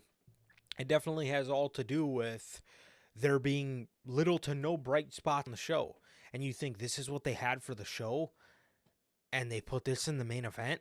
Like, again, if we had a good show and we had this in the main event, it would have been like, okay, you know what I mean? But um, yeah, I mean, it's just yeah, it definitely didn't Okay. help. It definitely didn't help the show's case. But after the No, match, Swerve comes out, and afterwards, he says that we witnessed three legends on TBS: Jeff Jarrett, Ricky Steamboat, and Swerve Strickland. He says the difference between all of them and Brian is that all of them have been champions here on TBS. He says Brian is one of the greatest of all time, and that's why it's going to be a huge honor to end his career at All In, because Brian's legacy will become his, and he will not hesitate to take the kill shot. He asked Brian how he's feeling. He asked him if his legs are a little wobbly, back breaking down, loose feeling in your fingers. He says, is he? He says, if this is how you're feeling after a match with Jeff Jarrett, just know it's going to be a whole lot worse after a match with me. He says he wants a little warm up before going into All In, and he calls out Wheeler Yuta. And he says he wants Brian in the front row. He wants Brian to have a front row seat to watch so he can show him why he is the most dangerous man in AEW. So that was that's that. not bad. That's No, not bad. Next week, no, just a no. normal match. Swerve, Yuta. Yuta's connected to Brian, obviously. So that's how you make a normal, good TV match. Not the rest of the show. And not what so far looks like this week's Dynamite's gonna also be. So, good God. Yeah, and yeah, I mean, man, when I tell you that they put together a true when they put together a true winner's card for this episode of Dynamite, man. I mean, I'm not kidding to you, man. I mean, uh, yeah, when I tell you they put together a true winner's card here on this week of Dynamite, man. I kid you not. Um, oh, Oh, oops. literally. Oh, okay. All right, he's back. All right. You hear Yeah. me? Yeah. Yeah. Yeah, we got you back. Yeah, when I tell you Yeah, they really put together a winner's card for this upcoming episode of Dynamite, man. I do not. It looks, oh lord, it looks, jeez, it looks horrible. looking real fucking rough. Yeah. Can you hear me?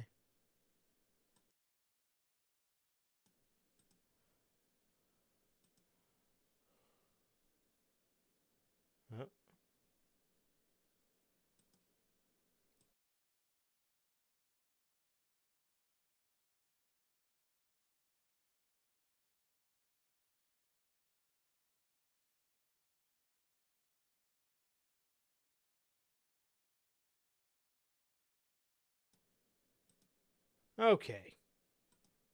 All right. Apologize for that. Um, so yeah, man, that was your episode of AEW Dynamite on the August 7th edition of Dynamite, man. And yeah, that was that. Like I said, man, it was a very yeah, it was a very bad episode of AEW Dynamite, man. It was very bad. Yeah, I was not a fan. I was not a fan whatsoever. Again, 3 weeks before All In, we need to have more importance on these shows, man. We need to have more importance on these shows, and there's no room for this kind of just pointless television 3 weeks before your biggest show of the year. So I don't know. No, not at all. It's very sad to see a regression like that. And obviously, you never hope, but it looks like this Dynamite's gonna be the same, sadly. Yeah, unfortunately. And with the next thing, pretty much the one and only thing we do have to talk about on SmackDown, um, Roman Reigns. Roman Reigns, man, he made his return to television. He made his return to television on this episode of SmackDown. Um, Solo was out there, called Roman Reigns out. He came out, basically just beat up the whole bloodline. He kind of got his hands on Solo. He went to grab the Ulafala, and they attacked him. And Solo retreated. Solo retreated with the Ulafala as Tongaloa and Tamatanga pretty much just got their asses beat by Roman. Um, I did think it was a good segment. I just really wanted to hear some dialogue. I wanted to hear Roman Reigns talk about it, but I know WWE's, they're not gonna let us have our cake and eat it too. So I know we're gonna have to wait for that. But I was hoping we would see a little bit of dialogue from Roman Reigns, but we did not get that just yet. But hopefully we do get it soon.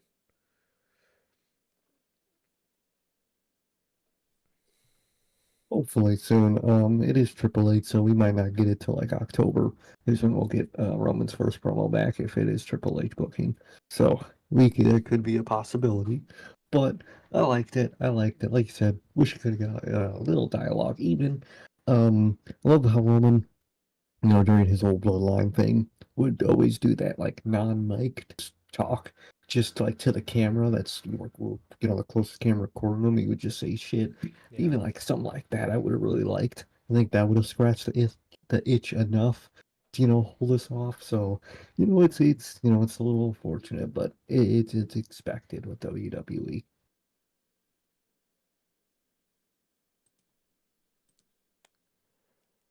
definitely,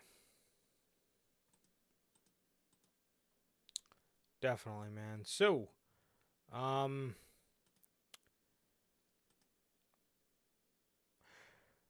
yeah, like I said, man, I do wish we would have got a little bit more dialogue with Roman Reigns, because, I mean, obviously there would have been a little bit more to talk about, and if that was the case, but, unfortunately not, and like I said, man, we did get, just pretty much a beat down segment, man, nobody coming back or nothing like that, bro, so yeah, nothing much whatsoever from the Roman Reigns SmackDown return segment. But hopefully he'll be there next week and we can continue to expand on this. Um, so yeah, that was pretty much everything from SmackDown worth talking about. Um,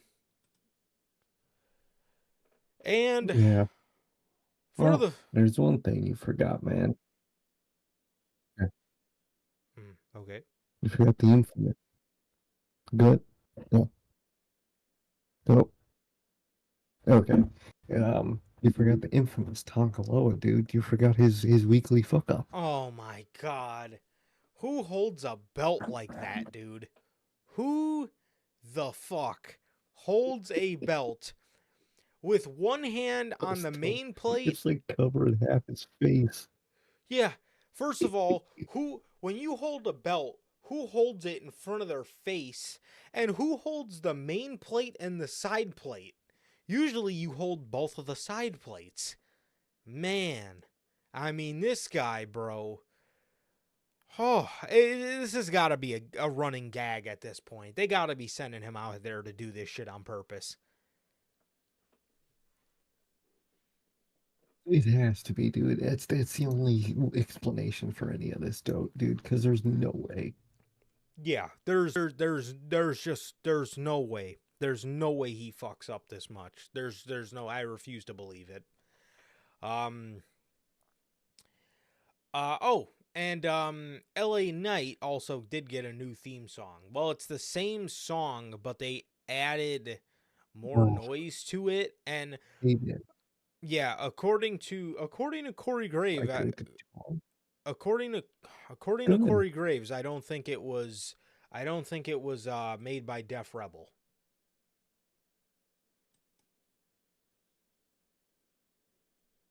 No, it wasn't. It was I forgot the name he said for the band, but it was he said a name of just a band. And entrance was really good. I liked the music. And dude, that promo he hit, bro. Like this man, why could he been the one cashing at Mania, bro? Like, look at him. That would have been pretty nuts. That would have been, man, I think about that all the time. I really do. I think about that all the time. What if he was the one to cash in on Drew McIntyre, bro? Man, that would have been pretty sick. God. Man can dream. Uh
Okay.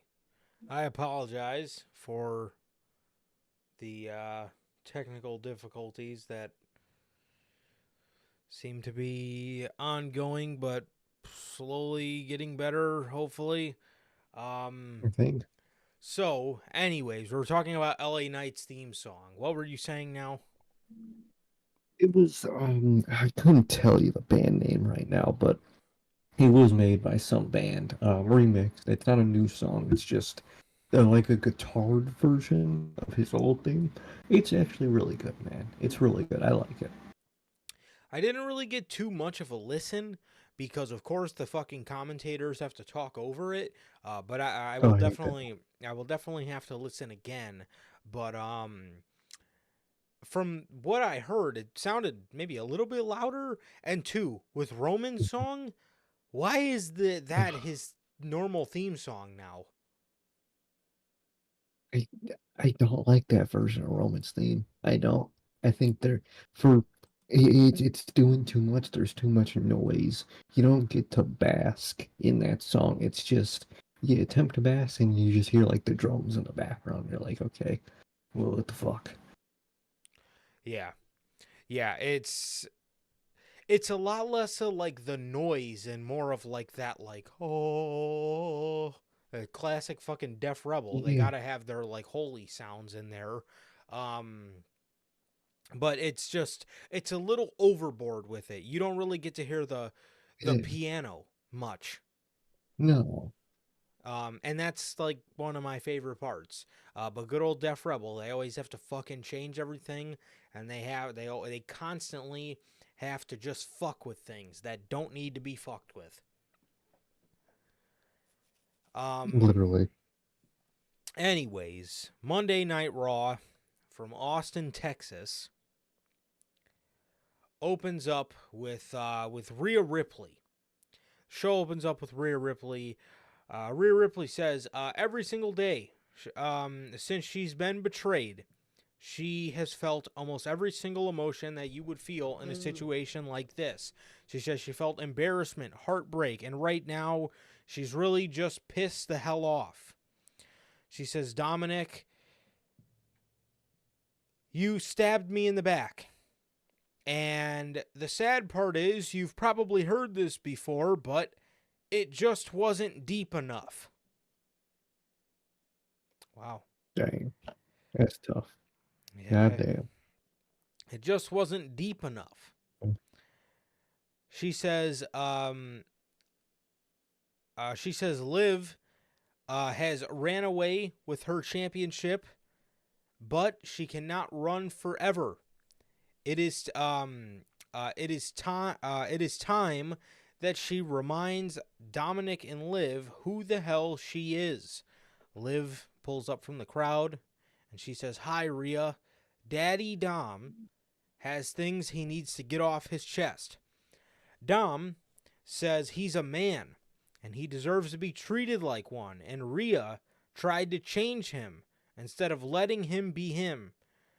He says, "You know how embarrassing it was to have you bossing me around, and now I have a girl that calls me daddy and lets me be me.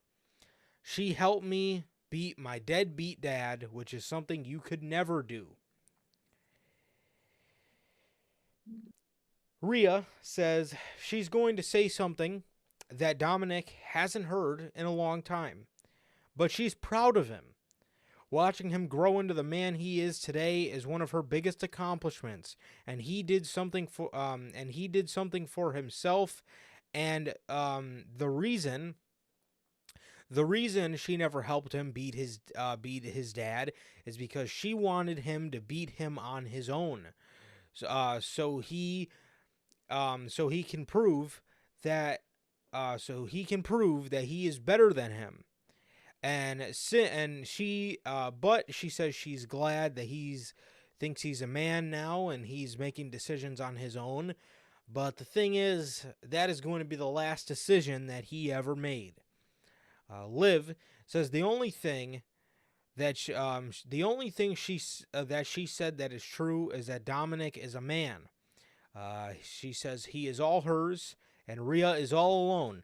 Her family is a million miles away, and the family she thought she had in the Judgment Day is now hers. And the Women's World Championship is hers now, too. The women's division is hers, and everything that Rhea loved is hers. Rhea said, "I would love for you to shut the hell up." She said, she said she was, she said she has taken a lot from her, but what she did wrong was leave her standing. She said she's going to be, she said she's going to be coming for her, and you are going to have to kill her to stop her. She says she is glad that, she said she's glad that she likes the sound of her own voice because we've been able to find out exactly where you are. Dom and Liv are kind of like, what? And Damian Priest comes walking up from behind him in the crowd. Priest starts attacking Dom in the little food court area of the arena. Rhea chases Liv throughout the arena. Damian brings Dominic back down the stairs of the arena and into the ring. He goes for the South of Heaven, tries to go for the South of Heaven. Carlito comes in, interrupts it. Dominic runs out, and Carlito gets thrown out of the ring, leading to an impromptu match between Priest and Carlito. Cool. Hell yeah, man. Like the promo segment building up. I like what Rhea has to say. I like the dynamic that they have between them all, and I think it's going well, going along pretty well, man. Yes, agreed. Agreed. Also, we did get confirmed for Bash in Berlin. It will be Dominic and Liv Morgan versus the Terror Twins, Damian Priest and Rhea Ripley. So very excited for Good to that. see. Oh yeah. Um, Damian defeats Carlito. He hits his rebound lariat, which looks awful, by the way.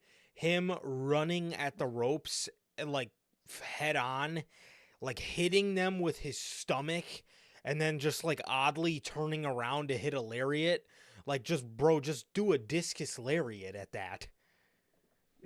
Very, you're It not looks Braun Breaker, bro. You're not cool bouncing off them ropes. like, dude, it looks horrible. I'm sorry. And then he hits the South of Heaven, defeats Carlito. JD comes out there and he attacks. He attacks Damien. Rhea then comes out for JD comes out and then Finn after them. Finn comes out and Dom come out and Liv all at once, and then Rhea comes out. She kicks Carlito. She low blows Carlito, man, and they cornered Finn Balor. Damien went to super kick him, and JD pushed him out of the way and took the super kick for Finn. And then one thing that's very exciting is I feel like one day, Judgment Day, could be JD McDonough's. I feel like he could be the leader of the group one Yeah, day. I feel like eventually he will turn on Finn, for sure. I think so. I think helping for Finn and just everybody being their fucking punching bag. Yeah, I think it's gonna build up to him taking the group at some point. definitely. Definitely, man. So um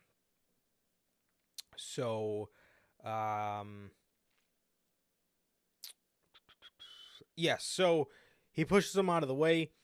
He pushes it, which actually, going back to that, that is very exciting because JD McDonough is just he's so good.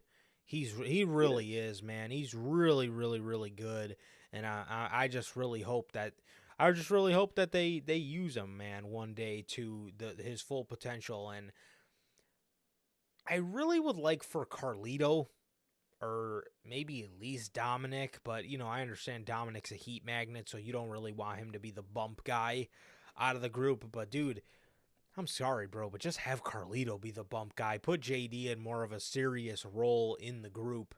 I think that would be, a lot better. Again, and to legitimize him as at the very least, a future upper mid carder in the company. I think he can absolutely be a future upper mid carder for sure. And I think that'd be great for him. I mean, again, he's spectacular, man. I think JD McDonough is awesome. So I would definitely like to see that. Definitely, I hope so because he's too good to be a punching bag, dude. Way too good. Yeah. Um. So they save Finn. JD saves Finn. They take out JD. Rhea and Damien are hugging. Dominic comes off the top rope while they're hugging and gets caught in a chokeslam position. Before Damian Priest hits South of Heaven, he actually throws Dom at Rhea. Rhea goes to hit Dominic with the Riptide, and as soon as she flips him up, Liv Morgan saves him, and they get out of harm's way. And yeah, man. So that was that. Yeah, I'm very much so enjoying what they got going on here. I'm very much enjoying what they got going on with this whole Judgment Day versus the Terror Twin feud. I like it. I like it a lot. I think. I think Rhea translates very well as a babyface. I like Finn in this sort of role. I like his delivery in his heel role, even though I would have much rather preferred him as babyface. I like his delivery in this role. As for Damian Priest, I mean, he's He's all doing right. fine. Yeah, yeah. He's on his own for now, man. Yeah, he is. It's again, like I said last week. I do think Finn is pretty valid in a lot of his claims, and Oh um, yeah, but as a baby face, I think Damian Priest is serviceable. I think I think yeah, I think I would say he's pretty serviceable in his role. Yeah, man. I mean, he gets a great reaction and stuff. So I mean, he's like you said, he holding his own for sure. exactly, man. Exactly. We'll see how when this whole feud ends, how he Yes. does. But for now, during this feud, he's doing pretty fine. Yeah. We get a backstage segment with Maxine Dupree. She's in the back with her boys, and Ivy Nile comes up and she says, "Hey, I think you should stay in the back tonight during the tornado tag match." Maxine says no, she's got to be by her family. Ivy says, "I really think you should stay in the back, and I might talk to Gable about trying to get you in the group." Maxine says that's not necessary, and she's going to be out there because she's not leaving her family alone. Ivy says that that's what I thought you'd say, and walks off as Otis is standing there wearing his Free Otis shirt. Why is he wearing a Free Otis shirt? As a matter of Already. fact, that merch came out after he fucking left Alpha Academy. So I don't really understand that whole thing. And Fucking around 20 con production time with that one. Like what? yeah, They really fucking failed Otis, man. They really did. dude, I was talking about this guy possibly becoming the fucking Intercontinental Champion. That's how good his reactions were. Oh, brother. Oh, also the other thing. Ivy Nile saying, you know, "I'm going to ask Gable if you could be in our group." I didn't know Ivy was in the fucking group. The whole time we've seen them on television, it's just been Gable and the Creed brothers. We haven't seen much of Ivy until last week. So like, what are you talking about? Um, the Wyatt Six. The Wyatt Six. Bo Dallas is on a tape, and he is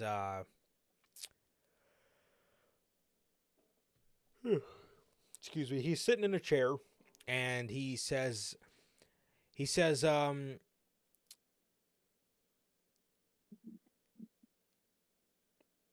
he says it's been heavy lately. A lot of emotions, especially last week in Baltimore. That's where it all started. as it plays a little vignette of the Wyatt family. He says the Wyatt Six had their debut where it all began, but something big is happening. But the work is not done. And then we just kept hearing a creepy little voice saying the work is not done. And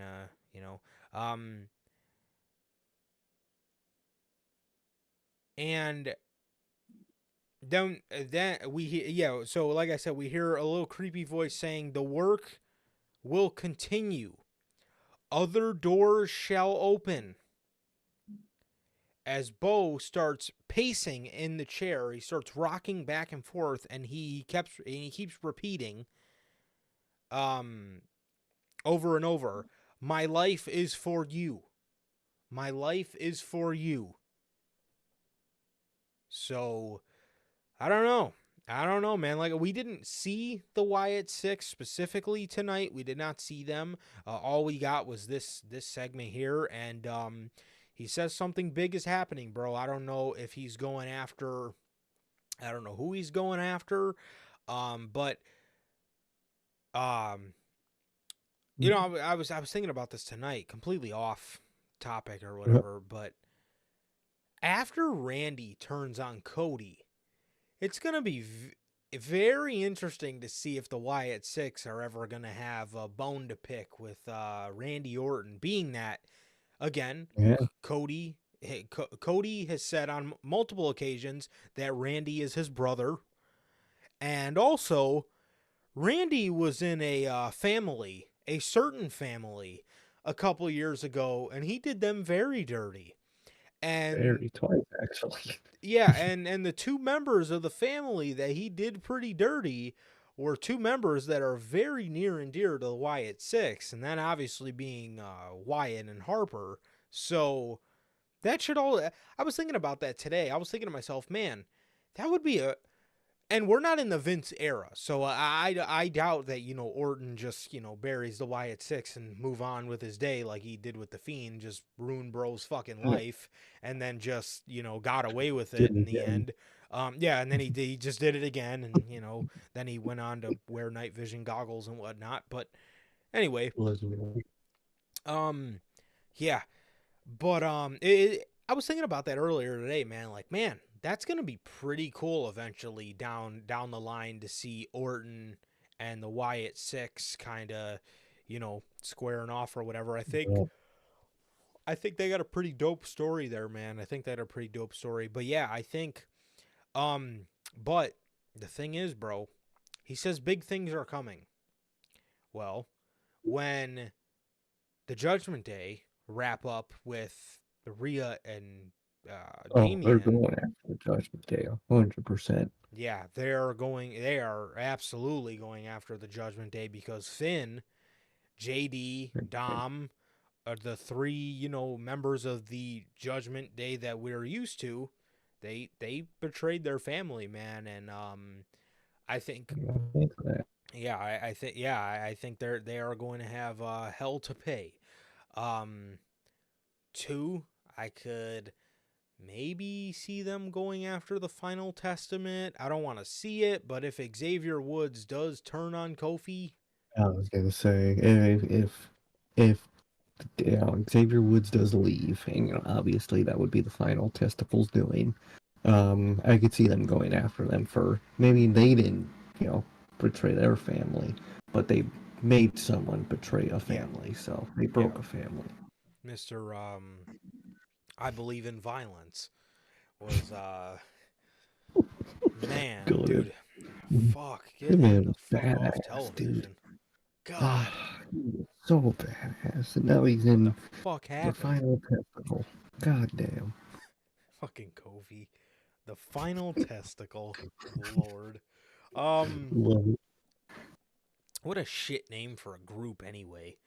And you got fucking Paul Ellering out there acting like he's Dexter Loomis with the X on his forehead. Like, what is he in the what? Is Paul Ellering in the Wyatt Six? I mean, what's going on here, bro? At this point, can I just get AOP and Paul Ellering doing their thing on the tag team division? Dude. I know there's not much of one, but fuck. With the people you might be getting, you might as well start building now. Yeah. They could be Fucking sorry, contributing, literally. Fuck. hanging around with Karrion Kross. But anyways, he says big things are coming, Bo Dallas. So it's That's gonna be interesting. 'Cause interesting. I don't know what it could be. Yeah, Maybe he does fuck with Randy because Randy's showing up on Raw. Maybe, maybe it's interesting, dude. could. That could be the case. That could be the case. I could also maybe see them maybe aiming towards Drew, since Drew True, kind of Drew mess with a didn't. I family. was gonna say, yeah, he I guess maybe I mean maybe down the line maybe he could be another name, but um Maybe, maybe CM Punk for breaking up the AEW family. Hmm. Hmm. yeah, maybe You they got go some after people. Cody at that point, breaking up the EVPs. Fucking, Then I'm the telling company you. went to shit. um, but but Um, can't believe I'm saying Cody should have won the creative war at the fucking start of AEW. My God, God, what has happened? I can't believe I'm saying that. God, Lord. Well, anyways, big things are happening for the Wyatt Six, according to Bo, and I'm intrigued. I really don't know. yeah, I'm very, very intrigued. I got a good theory, but we'll get to it later because it plays into something that happened in the show a little later. Okay. Odyssey Jones. Odyssey Jones defeated Vincent Winey, which I think, is the significant other of Cora Jade. I think that's him. Oh, it could be. I It could think. be. I'm dead.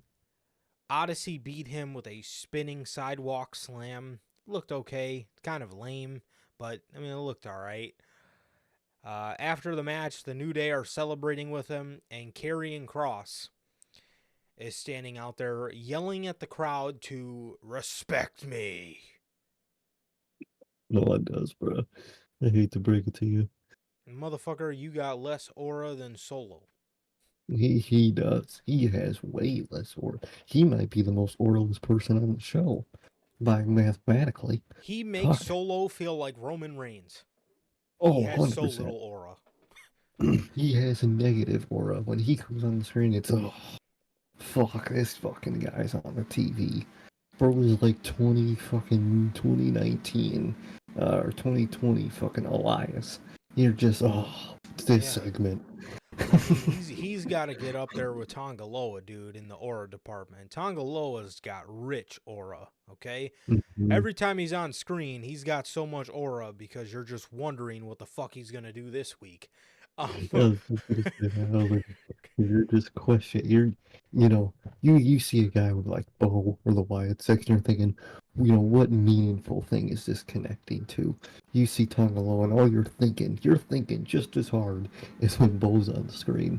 But except when Tongalo is on the screen, you're thinking, what could he fuck up? And it shocks you every time. Every time. Every fucking time. How do you hold the belt wrong? How? Like, How do you hold the side plate and the main plate, bro? Or are you holding it like an idiot, bro? Like, and imagine somebody, which is the worst part, imagine somebody in management having to explain to this guy that you're probably paying so much how to oh yeah. fucking hold a championship. What? Dude, I pray it's on purpose, It's dude. I gotta be a really do. joke. It's gotta be, dude. There's It, no way it's there, not. there's no way you can't hold. I gotta go back and see how he held belts in New Japan, because ain't no fucking 'Cause he way. was fine. I do not remember him fucking it up this much. The fuck, dude? Like, Oh my god. Karrion Kross comes out there and he's yelling at the crowd, respect me, Austin. Because they're in Austin, Texas. Respect me. As Paul Ellering's got these glasses that are goofy as fuck. They look like they're falling off of his fucking head. And he's got an X on his forehead like he's Dexter Loomis. he comes out and he accuses Kofi of replacing Big E and Xavier Woods with Odyssey Jones. Xavier Woods tells him to stop trying to drive a wedge between the New Day because it's not gonna work. He's going to propose a tag team match. Kofi interrupts and he says, No, I got a better idea. One of these guys is going to get involved if we do a tag team match next week anyway. So how about we do a 6-man tag? We do the New Day and Odyssey Jones versus the Final Testicle. The Final Testament. As Karrion Kross is looking on and his eyeballs are all big, probably looking at fucking how far he came from his 2020 NXT days. And yeah, like I said, his eyeballs are all big and he's getting all angry and stuff. And it got confirmed for next week. That's the match. One thing I really don't like about this, thing they're doing, and if it does result in a Kofi turn, or I mean, a Woods turn, I'm down to see, heel Woods. I am, but I, it's one of those things where they're setting it up, and the whole time I'm asking, like, what's the beef? Why is Xavier, upset character-wise? I mean, yeah, he might be like kind of left out a little bit, but like what they did with that promo, it just made him look stupid. Why would you suggest that match when you know you're gonna have to do a triple threat anyway, or a six man anyway? I think it's kind of just making Xavier Woods look stupid to me, and I hate when I usually don't. I usually like the story of someone coming in, taking the spotlight from someone else, and they get jealous and mad. But I don't think they're doing it good at all. I think it's kind of stupid. And if Kofi, or I keep saying Kofi, dyslexic, if Woods does turn, the whole time I'm thinking, what were you really that mad for? I don't get it. Yeah, I don't know. This all kind of came out of nowhere, and I know it fits with Cross's character to kind of like break people in the long term. Hmm. Um, Yeah, you know, but like, but yeah, I mean, at the end of the day, you're breaking up the New Day. Maybe the only thing I could think of them wanting to break up the New Day for is because maybe they want to um, have one day if he does decide to come back. Maybe they want to have like Big E get the group back one big. together. I could Um, see that. And that tells to me that I don't think we're getting Biggie back in like a genuine he's gonna be back way. You know what I mhm, mean? mhm. I don't think we see it at this point, which is very unfortunate. Yeah, it is.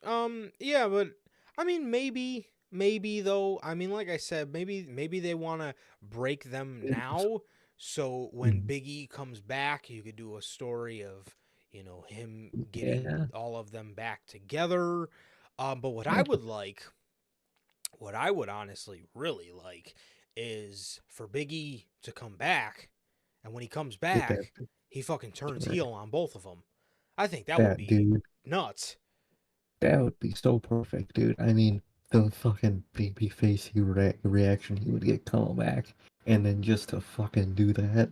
Oh, that'd be so heat. I'd love Yes. some. Or even if all three of them turned heel together, I'd be down for either or. I'm okay with either.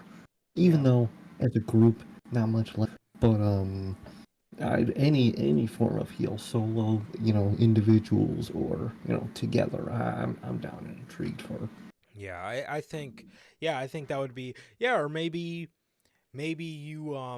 Yeah. I mean, maybe you do get him back together for a little bit, and once the baby faced, once people get over the fact that Big E is back, you know what I Hmm. mean.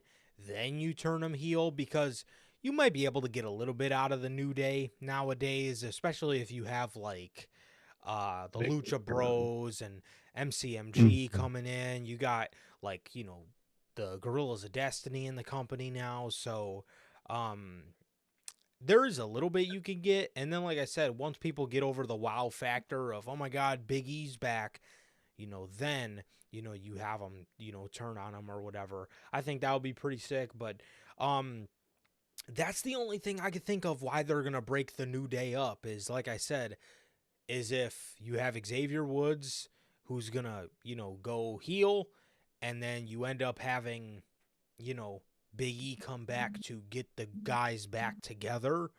I think would be, I think would that's the only thing I could think of, dude. Which means you know, we might see him back, not soon, but maybe in the distant future. Um, maybe. But we'll just have to wait and see. I mean, like I said, nothing on that's for sure, but that's the only thing I could think of, bro. Because yeah, I mean, what are you gonna do at this point? Are you gonna have Kofi and Odyssey Jones? Like, I don't know what is the end game here. I don't. Uh, I don't You're gonna have understand. Xavier Woods running around with carrying cross. Is that, I mean, is that? I don't I I don't get it. I hope if they do a God, fucking, if they do a Woods heel turn, I hope he just goes on his own solo lone wolf something because fuck, don't kill that man's momentum instantly that he might have by putting him across. Let him Yeah. do his own thing, bro. Which Please. which even at that, What does he do? Yeah, Cross is saying, Cross's big thing is, Big E got his WWE title reign. Kofi got his WWE title reign. They don't really care about yours. What is he supposed to go do? Win the World Heavyweight Championship? What is he? He can't even win the Intercontinental Championship on Monday Night Raw right now. I mean, what does he do? What does he finish his story on fucking Speed? I mean, what is it? Make a speed joke. Does he go to the X division? Does he go win the NXT title? I mean, what does he do? You know what I mean? So breaking them up, to hype Xavier Woods up to, go do some big stuff on his own, I think is, I'm sorry, but I think the time is past. I think it has. Everything's too clogged up. It's never gonna happen. I was gonna say, the best chance you had of Xavier Woods winning a world title was in that forgettable era of WWE where the shit didn't even seem real. No, Back a exactly. couple That would have years been ago. fine. But like nowadays, everything's too big and Yep. too grand for them. Things have Yeah, a yeah, things have too much things have a purpose now. And exactly. I'm sorry, but Xavier Woods doesn't, I don't even see him winning a mid-card championship. I could see him going, the best chance he has, which is sad as fuck, is NXT. I could see Yeah, Sean putting the NXT hey, title Sean on coming him in. cuz he puts a fucking Okay. title on anybody with a face. I mean, you know, Yeah. um yeah, I don't know. I don't know what we're doing here at all. Like I said, the only reason I could possibly think of them breaking them up is to have Big E come back in a couple months or a year or whatever, and get the group back together.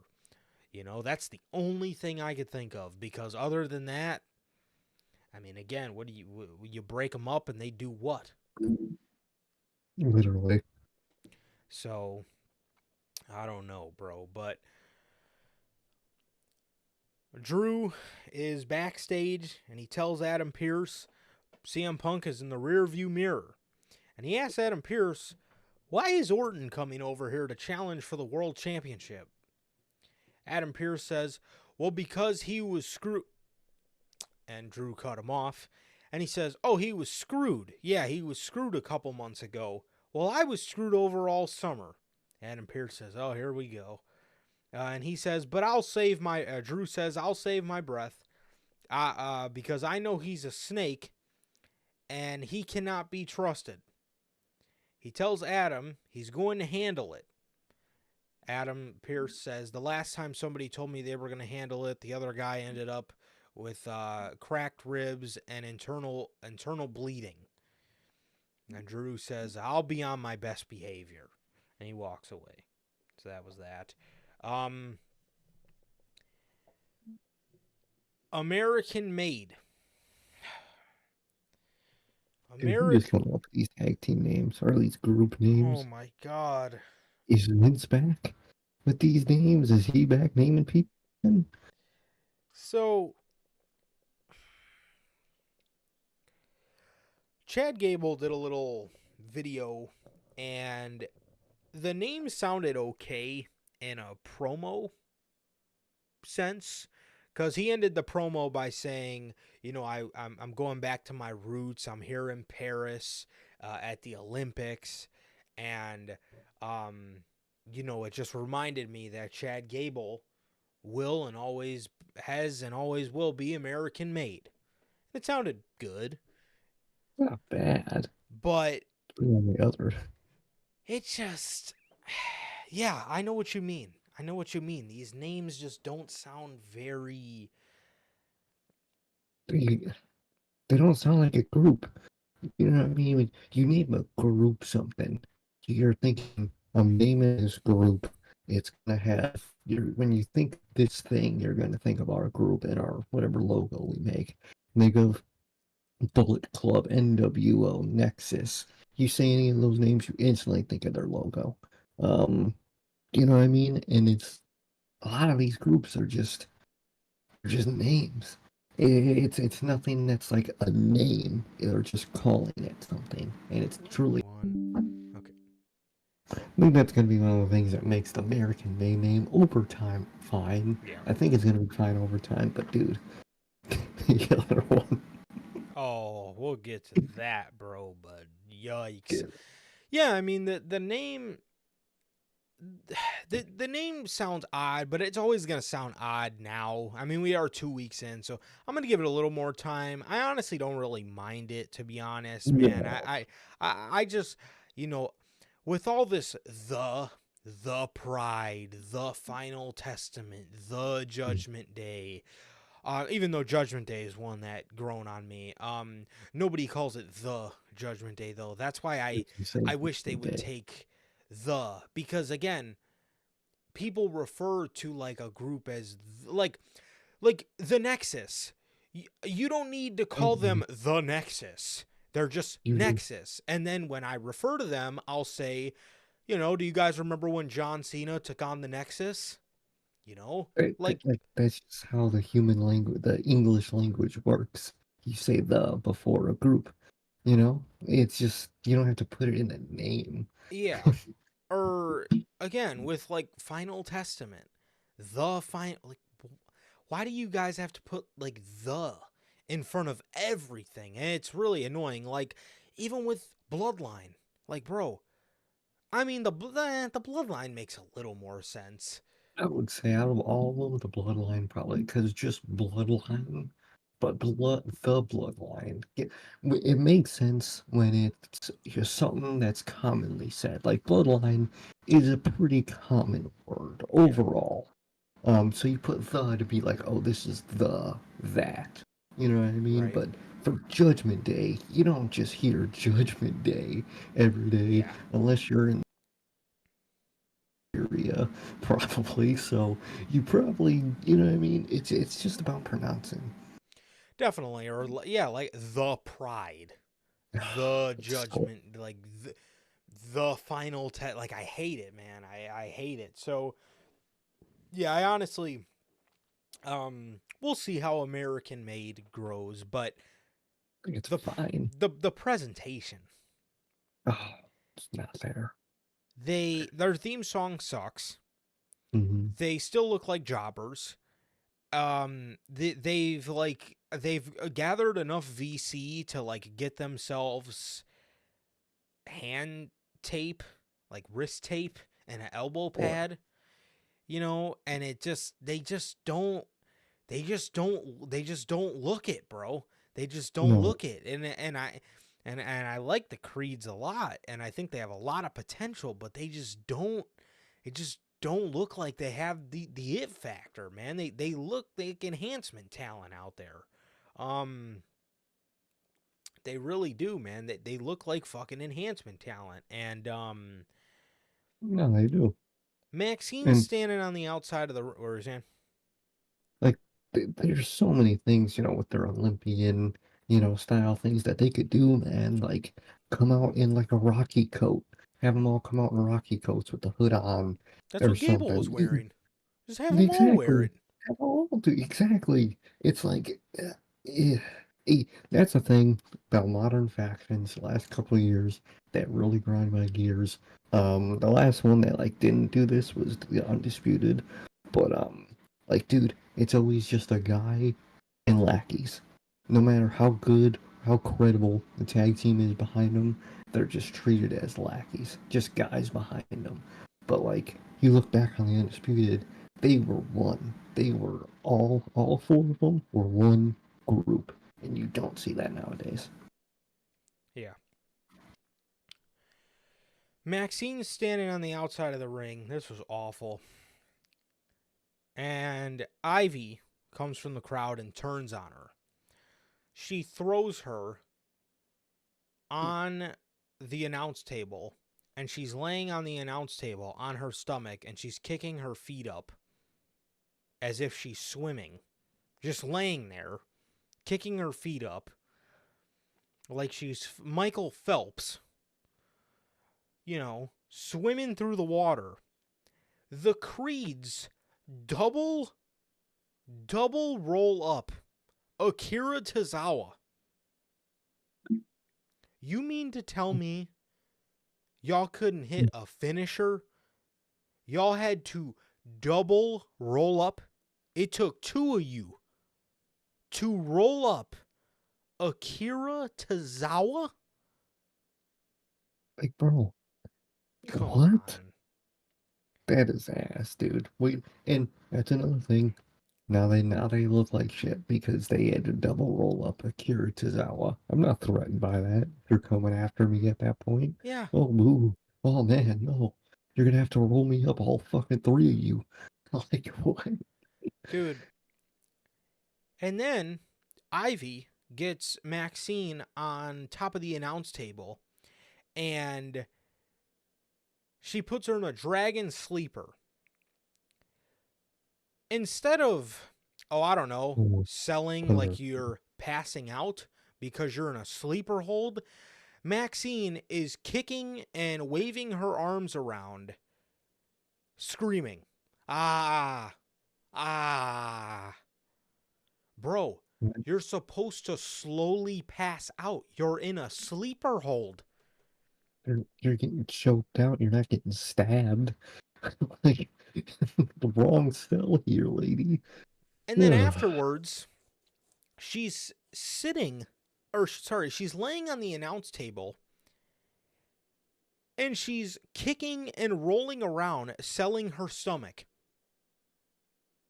The So funniest part, the funniest part to me, Michael Cole and Pat McAfee are talking about what's coming up next as if she's not laying on the table right in front of them screaming out for help. That was the best part about the whole thing. But other than that, yeah, but give a fuck. are you Like, serious? You're in a like, dragon sleeper. You get done, and you're not knocked out because you were just in a sleeper hold. You are selling the stomach. like, dude, like, if you want to do a dramatic sell, that's not how you do it for that move. You're getting choked out. If you really want to be dramatic about it and like really sell that shit, you could obviously the pass out is the classic. Maybe you're like coughing like a motherfucker because you're trying to catch your breath. Yeah. Maybe you're like damn near like choke gagging because you Wheezing. need Yeah. air so bad. Do something like that, dog. Dude, look, this man, Brian Danielson, is committed to the Caesar cell every once in a while. And I don't know, it's kind of a little bold for me if I'm being honest, but like, you could do better than selling your stomach after you got choked out. Selling the stump, bro. I mean, bro. Come on, dude. Like, it looked horrible. And back to the Creeds. Double roll up to Akira Tozawa. I mean, Triple H, dude. Are you serious right now? I mean, you could not have these guys. You could absolutely not have these guys hit their finisher to, I don't know, show off and sell their moveset to the audience. Seriously? to Tozawa?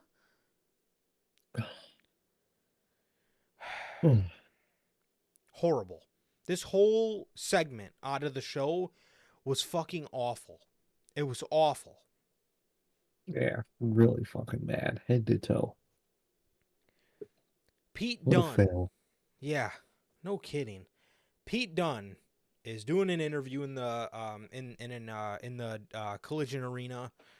There's a bunch of before the show took place over at the Collision Arena, and he's sitting there with Jackie, and she asked him about his time with Sheamus and how it was like to be under Sheamus's wing. Pete says he was never under Sheamus's wing. Sheamus was under his wing because when Sheamus was on the run of a lifetime, all he got was a front row seat to the Sheamus show and a terrible nickname. He says if Sheamus was really all about the brutes and all about taking care of them and having the brutes under his wing, where's Ridge? Jackie said NXT, but I don't think we've seen him on there for a bit either. But I know that was the last place we seen him. Dang, I totally forgot about that, man. I can't lie. Yeah. Jackie says, well, it's clear you have some resentment for the way things ended and being called Butch.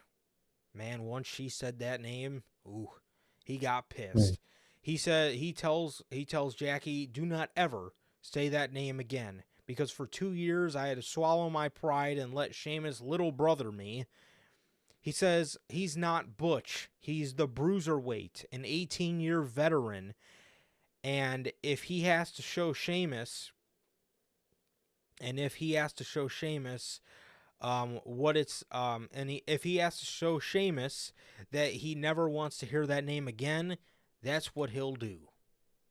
And then Jackie thanks him for being honest about how he's feeling and whatnot, and that was the end of it. And I liked it, giving Pete Dunne some dialogue and stuff like that. And I liked it a lot. Dude, after all these years, we finally get to see Pete Dunne on the main roster being Pete Dunne. Good to see it, man. Love it. Love the story they're doing. If only he had his theme song. Oh man. Oh, please. Please, can Def Rebel just die? Please, man. Yeah, that company needs to absolutely die out, bro. I mean, oh Lord. Oh, please, I beg you. We got a segment tonight called Raw Physics. It was basically... So, it was a minute-long segment where Pat McAfee and Michael Cole are replaying the events of last week with Bronson Reed coming down onto Seth and basically talking about the physics of it, really. I mean, obviously, hence the name. They're talking about the physics and how much, how much Bronson weighs and how much the force of him coming down on Seth would be, which they calculated to like 1,700 pounds of his flying force. That times 6 would be almost, I think they said like 10,000 pounds altogether with the 6 tsunamis. So, which then they equivalated, was the equivalent to the size of 2 elephants, 10 boars, and like 25 fucking kangaroos or something like that. I mean, it was okay. It was just more WWE experimenting. Yeah, I didn't mind it. I think it was a little extra, with it. Like, last week was genuinely enough. It looked great. And I think if you just did like a simple little one this week, it would have been fine. But, they're bringing like the fucking plus 10,000 pounds and it's this many tons. Like, bro, his lungs would have collapsed if that was actually true. Like, come on, dog. It's kind of putting a hat on a hat. But overall, I like the segment. And I'm down to see it again. I just don't think it needs a name either. Just do it, and then just move on. I think the name is a little too gimmicky. Definitely, man. Well, would you rather Raw Physics or Raw After Dark? The third hour. It's where shit used to go down. We've had Raw Physics, Raw After Dark, Raw Underground. What's next, man? Oh, who fucking knows? Um, um. So Bronson is in the back, and he's telling Adam Pierce. He's telling Adam Pierce. He says, "I told you I was gonna make an impact, and you better find me an opponent for tonight. And if not, then I'm gonna find my next victim." So Bronson, I don't know what Triple H got on all of a sudden, but all of a sudden, Bronson Reed just became the man of the hour because, Finally, dude, yeah, seriously, bro. I him for mean, fucking years. yep, literally, we've had the man for since the end of 2022, and Fuck, we've been talking about this literally since he got he came he back. came back. Um, Like fuck. so Damage Control did a little backstage interview, cutting a promo on the Dangerous DeVille group. And then the Dangerous DeVille group decided to reveal their name. Sonya Deville coined them the Pure Fusion Collective.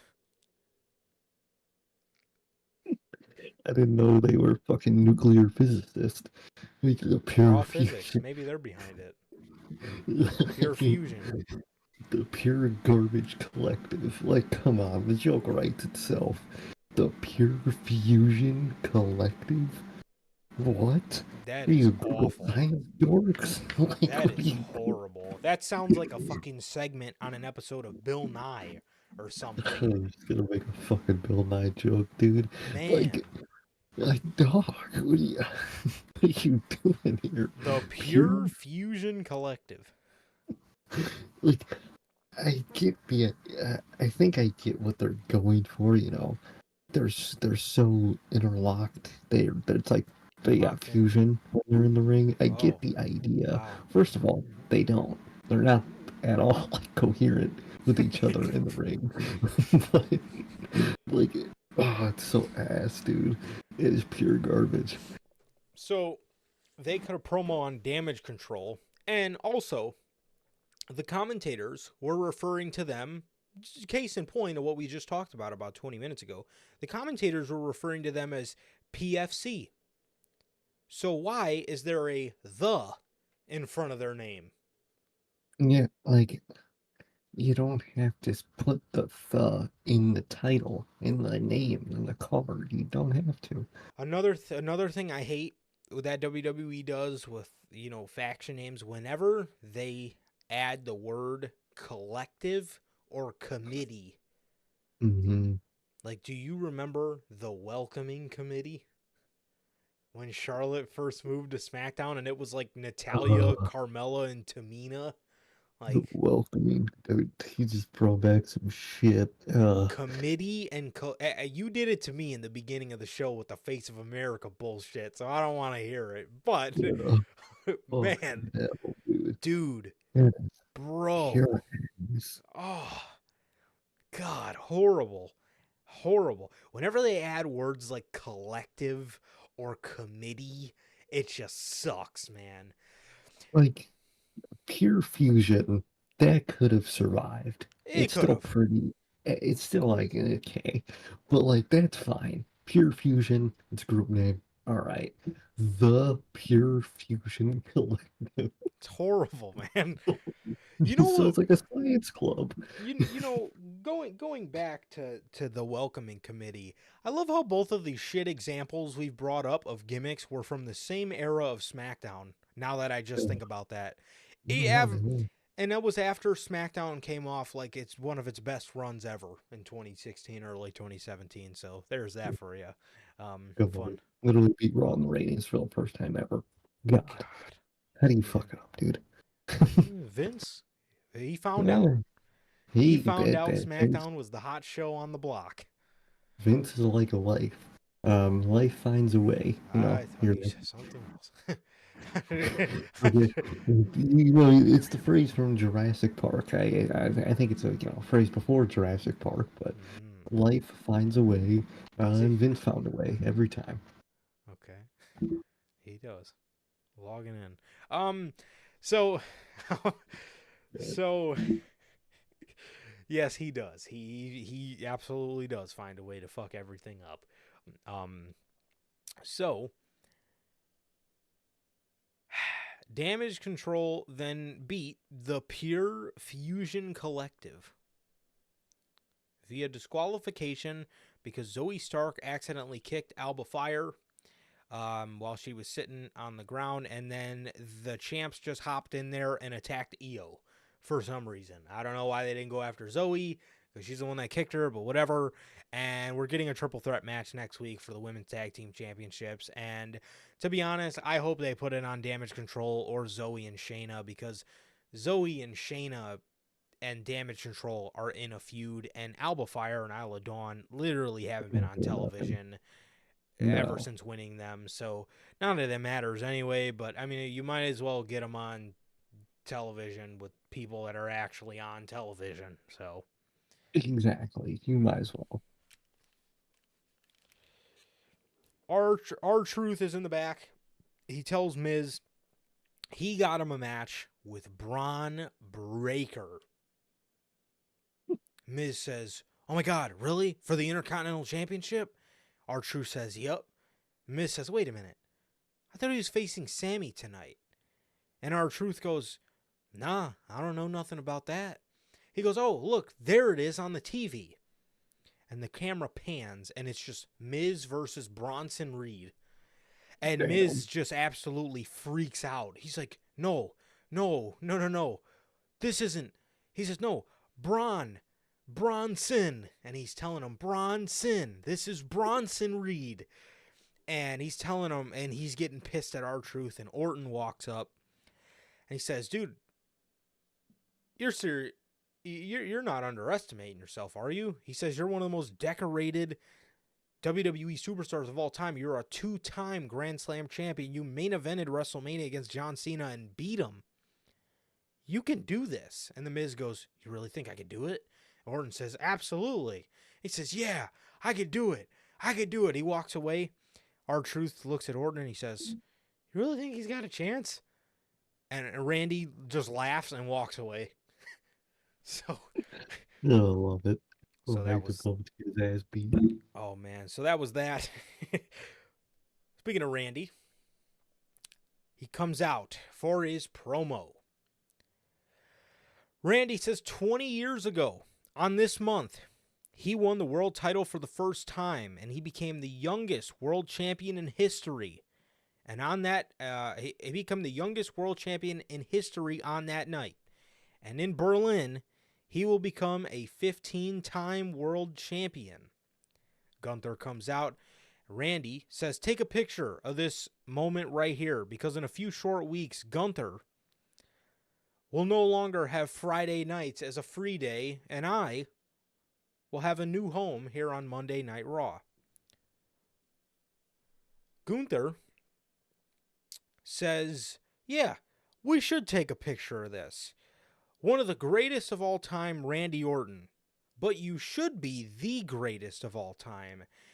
He says, with all the talent you have and all the unlimited potential, you took all of it and you wasted it.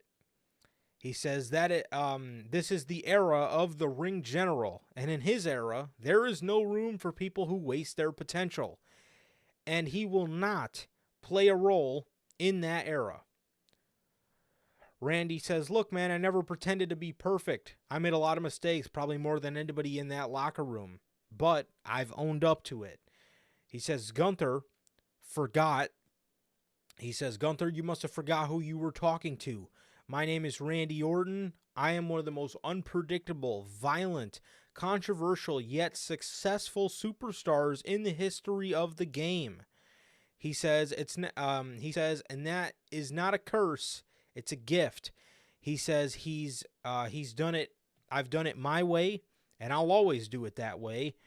He says, I have 5 kids and a smoking hot wife and soon to be a 15-time world champion, so I think I'm doing pretty good for myself. Gunther, dude, this guy, he's great at this, bro. He's great at just being a fucking prick. I'm trying to take notes on this segment, and I can't because this motherfucker is just making me laugh with what he's saying, because I'm just like, man, he's just such an asshole, bro. Like, Great. so He's great. you know, Randy, that's great for you, but you lost me when you said you were unpredictable. I think you're very predictable. So here you go. I'm going to give you a few predictions. He says, number one, I'm going to give you the beating of your life in Berlin. And number two, you will never hold a world championship again. And the reason I know it is because whenever it really matters, you always screw it up. Oh, Damn. man. He says, whenever it matters, you always screw it up. He says, and I don't mean to throw it as an insult because it just comes naturally to you. And you want to know why, Randy? Because your grandfather was a screw up. Your father was a screw up. And you, Randy Orton, you're the biggest screw up of them all. Oh, man. This guy is a gem. He's such Jeez. a dick. It is like, he's that one guy that just says the most foul shit, and he's such an That's mad. asshole, and it's so fucked up you laugh at it because you just can't believe that these things are coming out of somebody's mouth, and it's just Like, it's the way he delivers, dude. He's like so proud he's to like, say every fucked up thing he says. It's great, dude. that's the best part too. He always does it with like this just shit-eating grin on his face, like he's just so happy to tell you how much of a fuck up you are. It's the It's best. great. I love it, dude. His delivery like that is phenomenal. Oh, dude, it's fucking hilarious. It is hilarious, man. Um, dude, if Gunther said fuck up, bro, I would have absolutely been dying on the floor. Oh, Bill would have lost. Yeah, I am. That was insane. Man, that would have been hilarious, Hunter, bro. I would That would have, have been man, great. that oh, bro, that would have been so funny. Netflix, bro, you never know. I feel Uh, like we're gonna get one of them on Netflix. I So, could see it.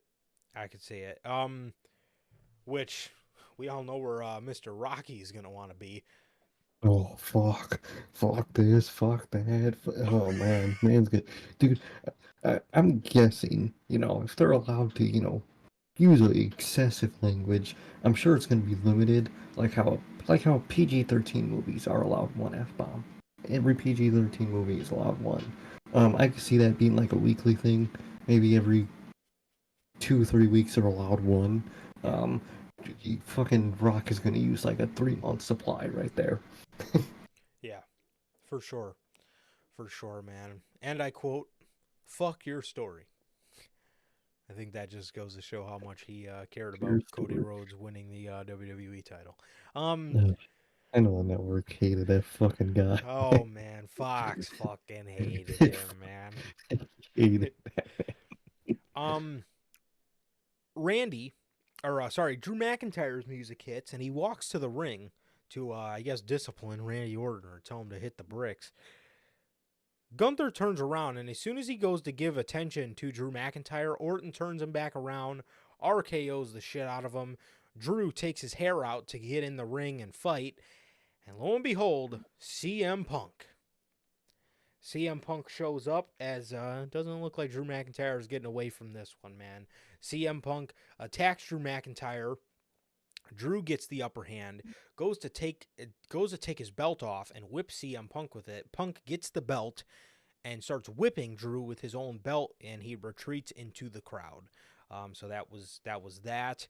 And then in the back afterwards, Punk was doing an interview. Gunther comes storming by, and he fucking throws a bunch of water bottles off of a table, and and Punk talks about how he needs to teach Drew McIntyre a lesson, and he has the belt in his hand, and he says, I think I know what that entails now, and I think they're going to do a strap match. I think so, man. And I think that's a good type of match for Punk. There's not a lot of jumping and like Agility, rope stuff. yeah, Yeah. So I think it's a very smart, safe match. absolutely. Obviously, it's a brutal match. You're getting whipped the whole fucking match. Yeah, That hurts. But whipping someone with a belt usually doesn't dislocate nothing. Or yeah, so I think it's a smart, safe match for CM Punk. It's really absolutely. smart. I like it. Yes, absolutely. Yeah, I think that's a great option. Yeah, I think that's a great option. Obviously, the match with Rollins with Rollins at SummerSlam gave a lot of leeway for Punk not to do too much because you had Rollins as a buffer. Now you're gonna Mhm. have the strap as a buffer, and also you got to take into account they're doing something like this with Punk because WWE is really counting on him to make it to Bad Blood Really. because Third. he That's the whole. is, yeah, he's going to be in a Hell in a Cell match there.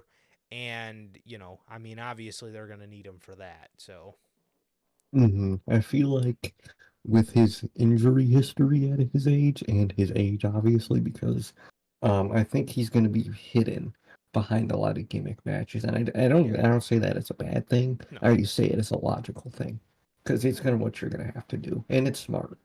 absolutely. Absolutely. We had Sheamus in the back. He was talking to Jackie Redmond. He got interrupted by Ludwig Kaiser and then attacked by Pete Dunne with a shillelagh, and he hit him on his hand with it. So that was that. And next week, we are getting Pete versus Sheamus in a one-on-one Oh match. yeah, So nice. Mark and Jacob Henry were in the crowd. Crazy. Yes, sir. Bronson Reed defeated The Miz with a tsunami. R-Truth got in the ring to get in front of Bronson to stop him from giving Miz a second one. And Miz rolled out of the way, or just kind of slowly rolled out of the way, and Bronson jumped on top of a standing R-Truth and gave him a standing tsunami. Hilarious. And then he proceeded to give him six Oh, more. So yeah. R-Truth got 7 tsunamis, one of them which was standing up. Um, this is I'm gonna have great. to hear next. hmm What were you saying? Definitely, I like it. I like what they're doing with Bronson Reed. Finally using him, making him look like a badass. Yeah, Next week we'll probably get, Math Raw or Raw Math, whatever it was. raw And physics. we'll hear Raw Physics. There you go. And we'll probably hear that it was like the weight of like 3 school buses Yeah, driving probably. over him or something. But Exactly. but I like what they're doing with Bronson Reed nonetheless. Yep. This is equivalent to 75 hollow tips for our truth. Like at that point, this is equivalent to like three 12 gauge rounds to the chest. You might as well at this point. So, um, they should do something like that for the creeds. They could say this is equivalent to Tony Khan booking, raw physics. Like, do they not know? Like, it's been happening. It happens at zoos where if like an elephant steps on your foot, you no longer have a foot. Yeah. You have to have it. Like, an elephant? Come on, guys. So yeah, this is great to get heat against with our truth because Mhm. truth is a lovable baby face. Everybody loves our truth, and it is Mhm. even though the crowd was chanting one more time, they're starting to take a liking to Bronson Reed. And again, it's great for him to establish himself as a heel and as a fucking dominator because that's what he is. That's what he is. And we need to keep this division healthy. And that's why I like the addition of using guys like a Pete Dunne. Now we're using a guy like Bronson Reed. And I like all this kind of stuff because it's new faces and it's faces that people are familiar with, but they just haven't been given a chance. And Bronson is so long overdue for a chance, and I love what they're doing with him, and I would love to see some sort of payoff. And whenever Seth does get back, I really hope Seth puts him over because Mhm. I mean, what does Seth need to beat Bronson Reed for? You know what I He mean? said. Yeah, He's fine. Especially, it's not fucking Vince McMahon. You're not gatekeep guy. You're exactly. just Seth Rollins again, and he could easily take the loss. Hmm. Absolutely, bro. So Jay, Jay is hyping up Sami Zayn in the back before his match with Braun Breaker, and he tells Sammy, "Go win your IC title, and then let's go get these tag belts from the Judgment Day." Hmm. Remember how I said I had that conspiracy about the Wyatt Six? Oh, I could see the Wyatt Six eventually being the driving force to get Jay and and Sammy Sammy to to the go yeah. help their family, Roman, because he's gonna need it. He's gonna need He's it. gonna He brings Jimmy back, and what? It's still 2-on-4, even though I mean go technically on now three two on eventually. three. Oh my God! Speaking of that, did you hear all the fucking idiot fans? They said on commentary Jacob Fatu was injured. Yeah, motherfucker, they're not going to come on commentary and say, well, according to SRS, Jacob Fatu was just selling the attacks and he's not really hurt. Of course, they're gonna say he's injured. They want him, away from Roman right now Are you, until like there's a group to kind of buffer that in there. yeah.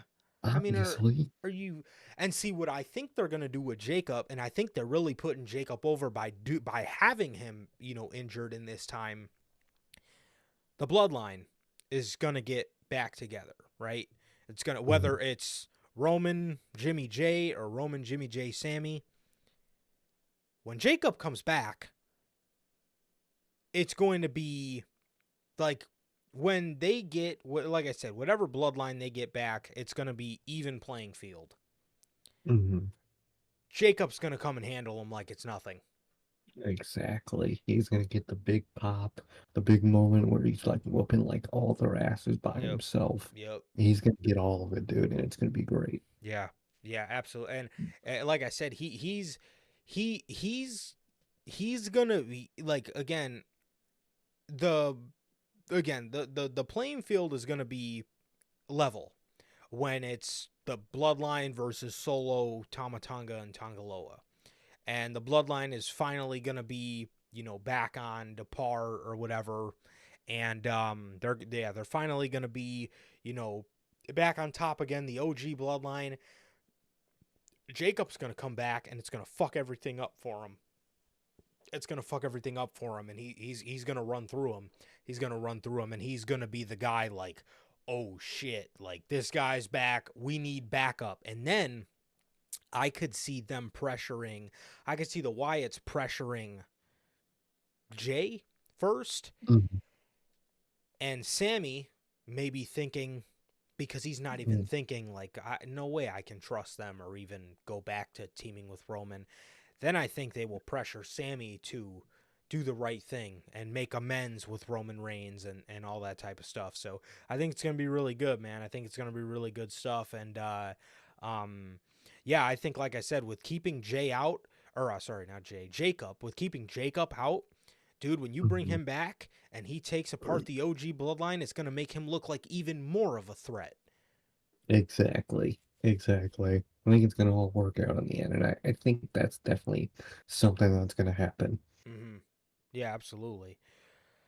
So that's my little theory. I think those are other guys that the Wyatt Six is going to eventually, kind of peer pressure into doing the right thing and going and helping their family, which ties in great.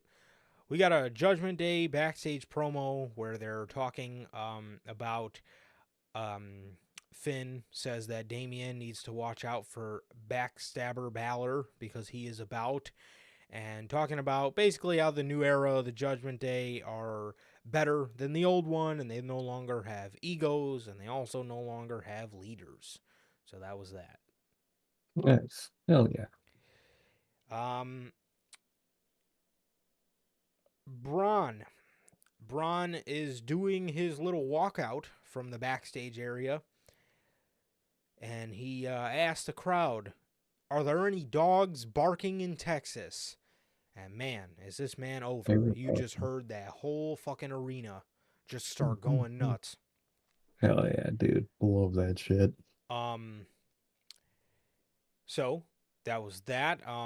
Very, very cool. Braun and Sammy had a 2 out of 3 falls match. It was very good. It was very good. I enjoyed it. I enjoyed it for what it was. I enjoyed it for what it was. I thought it was really good.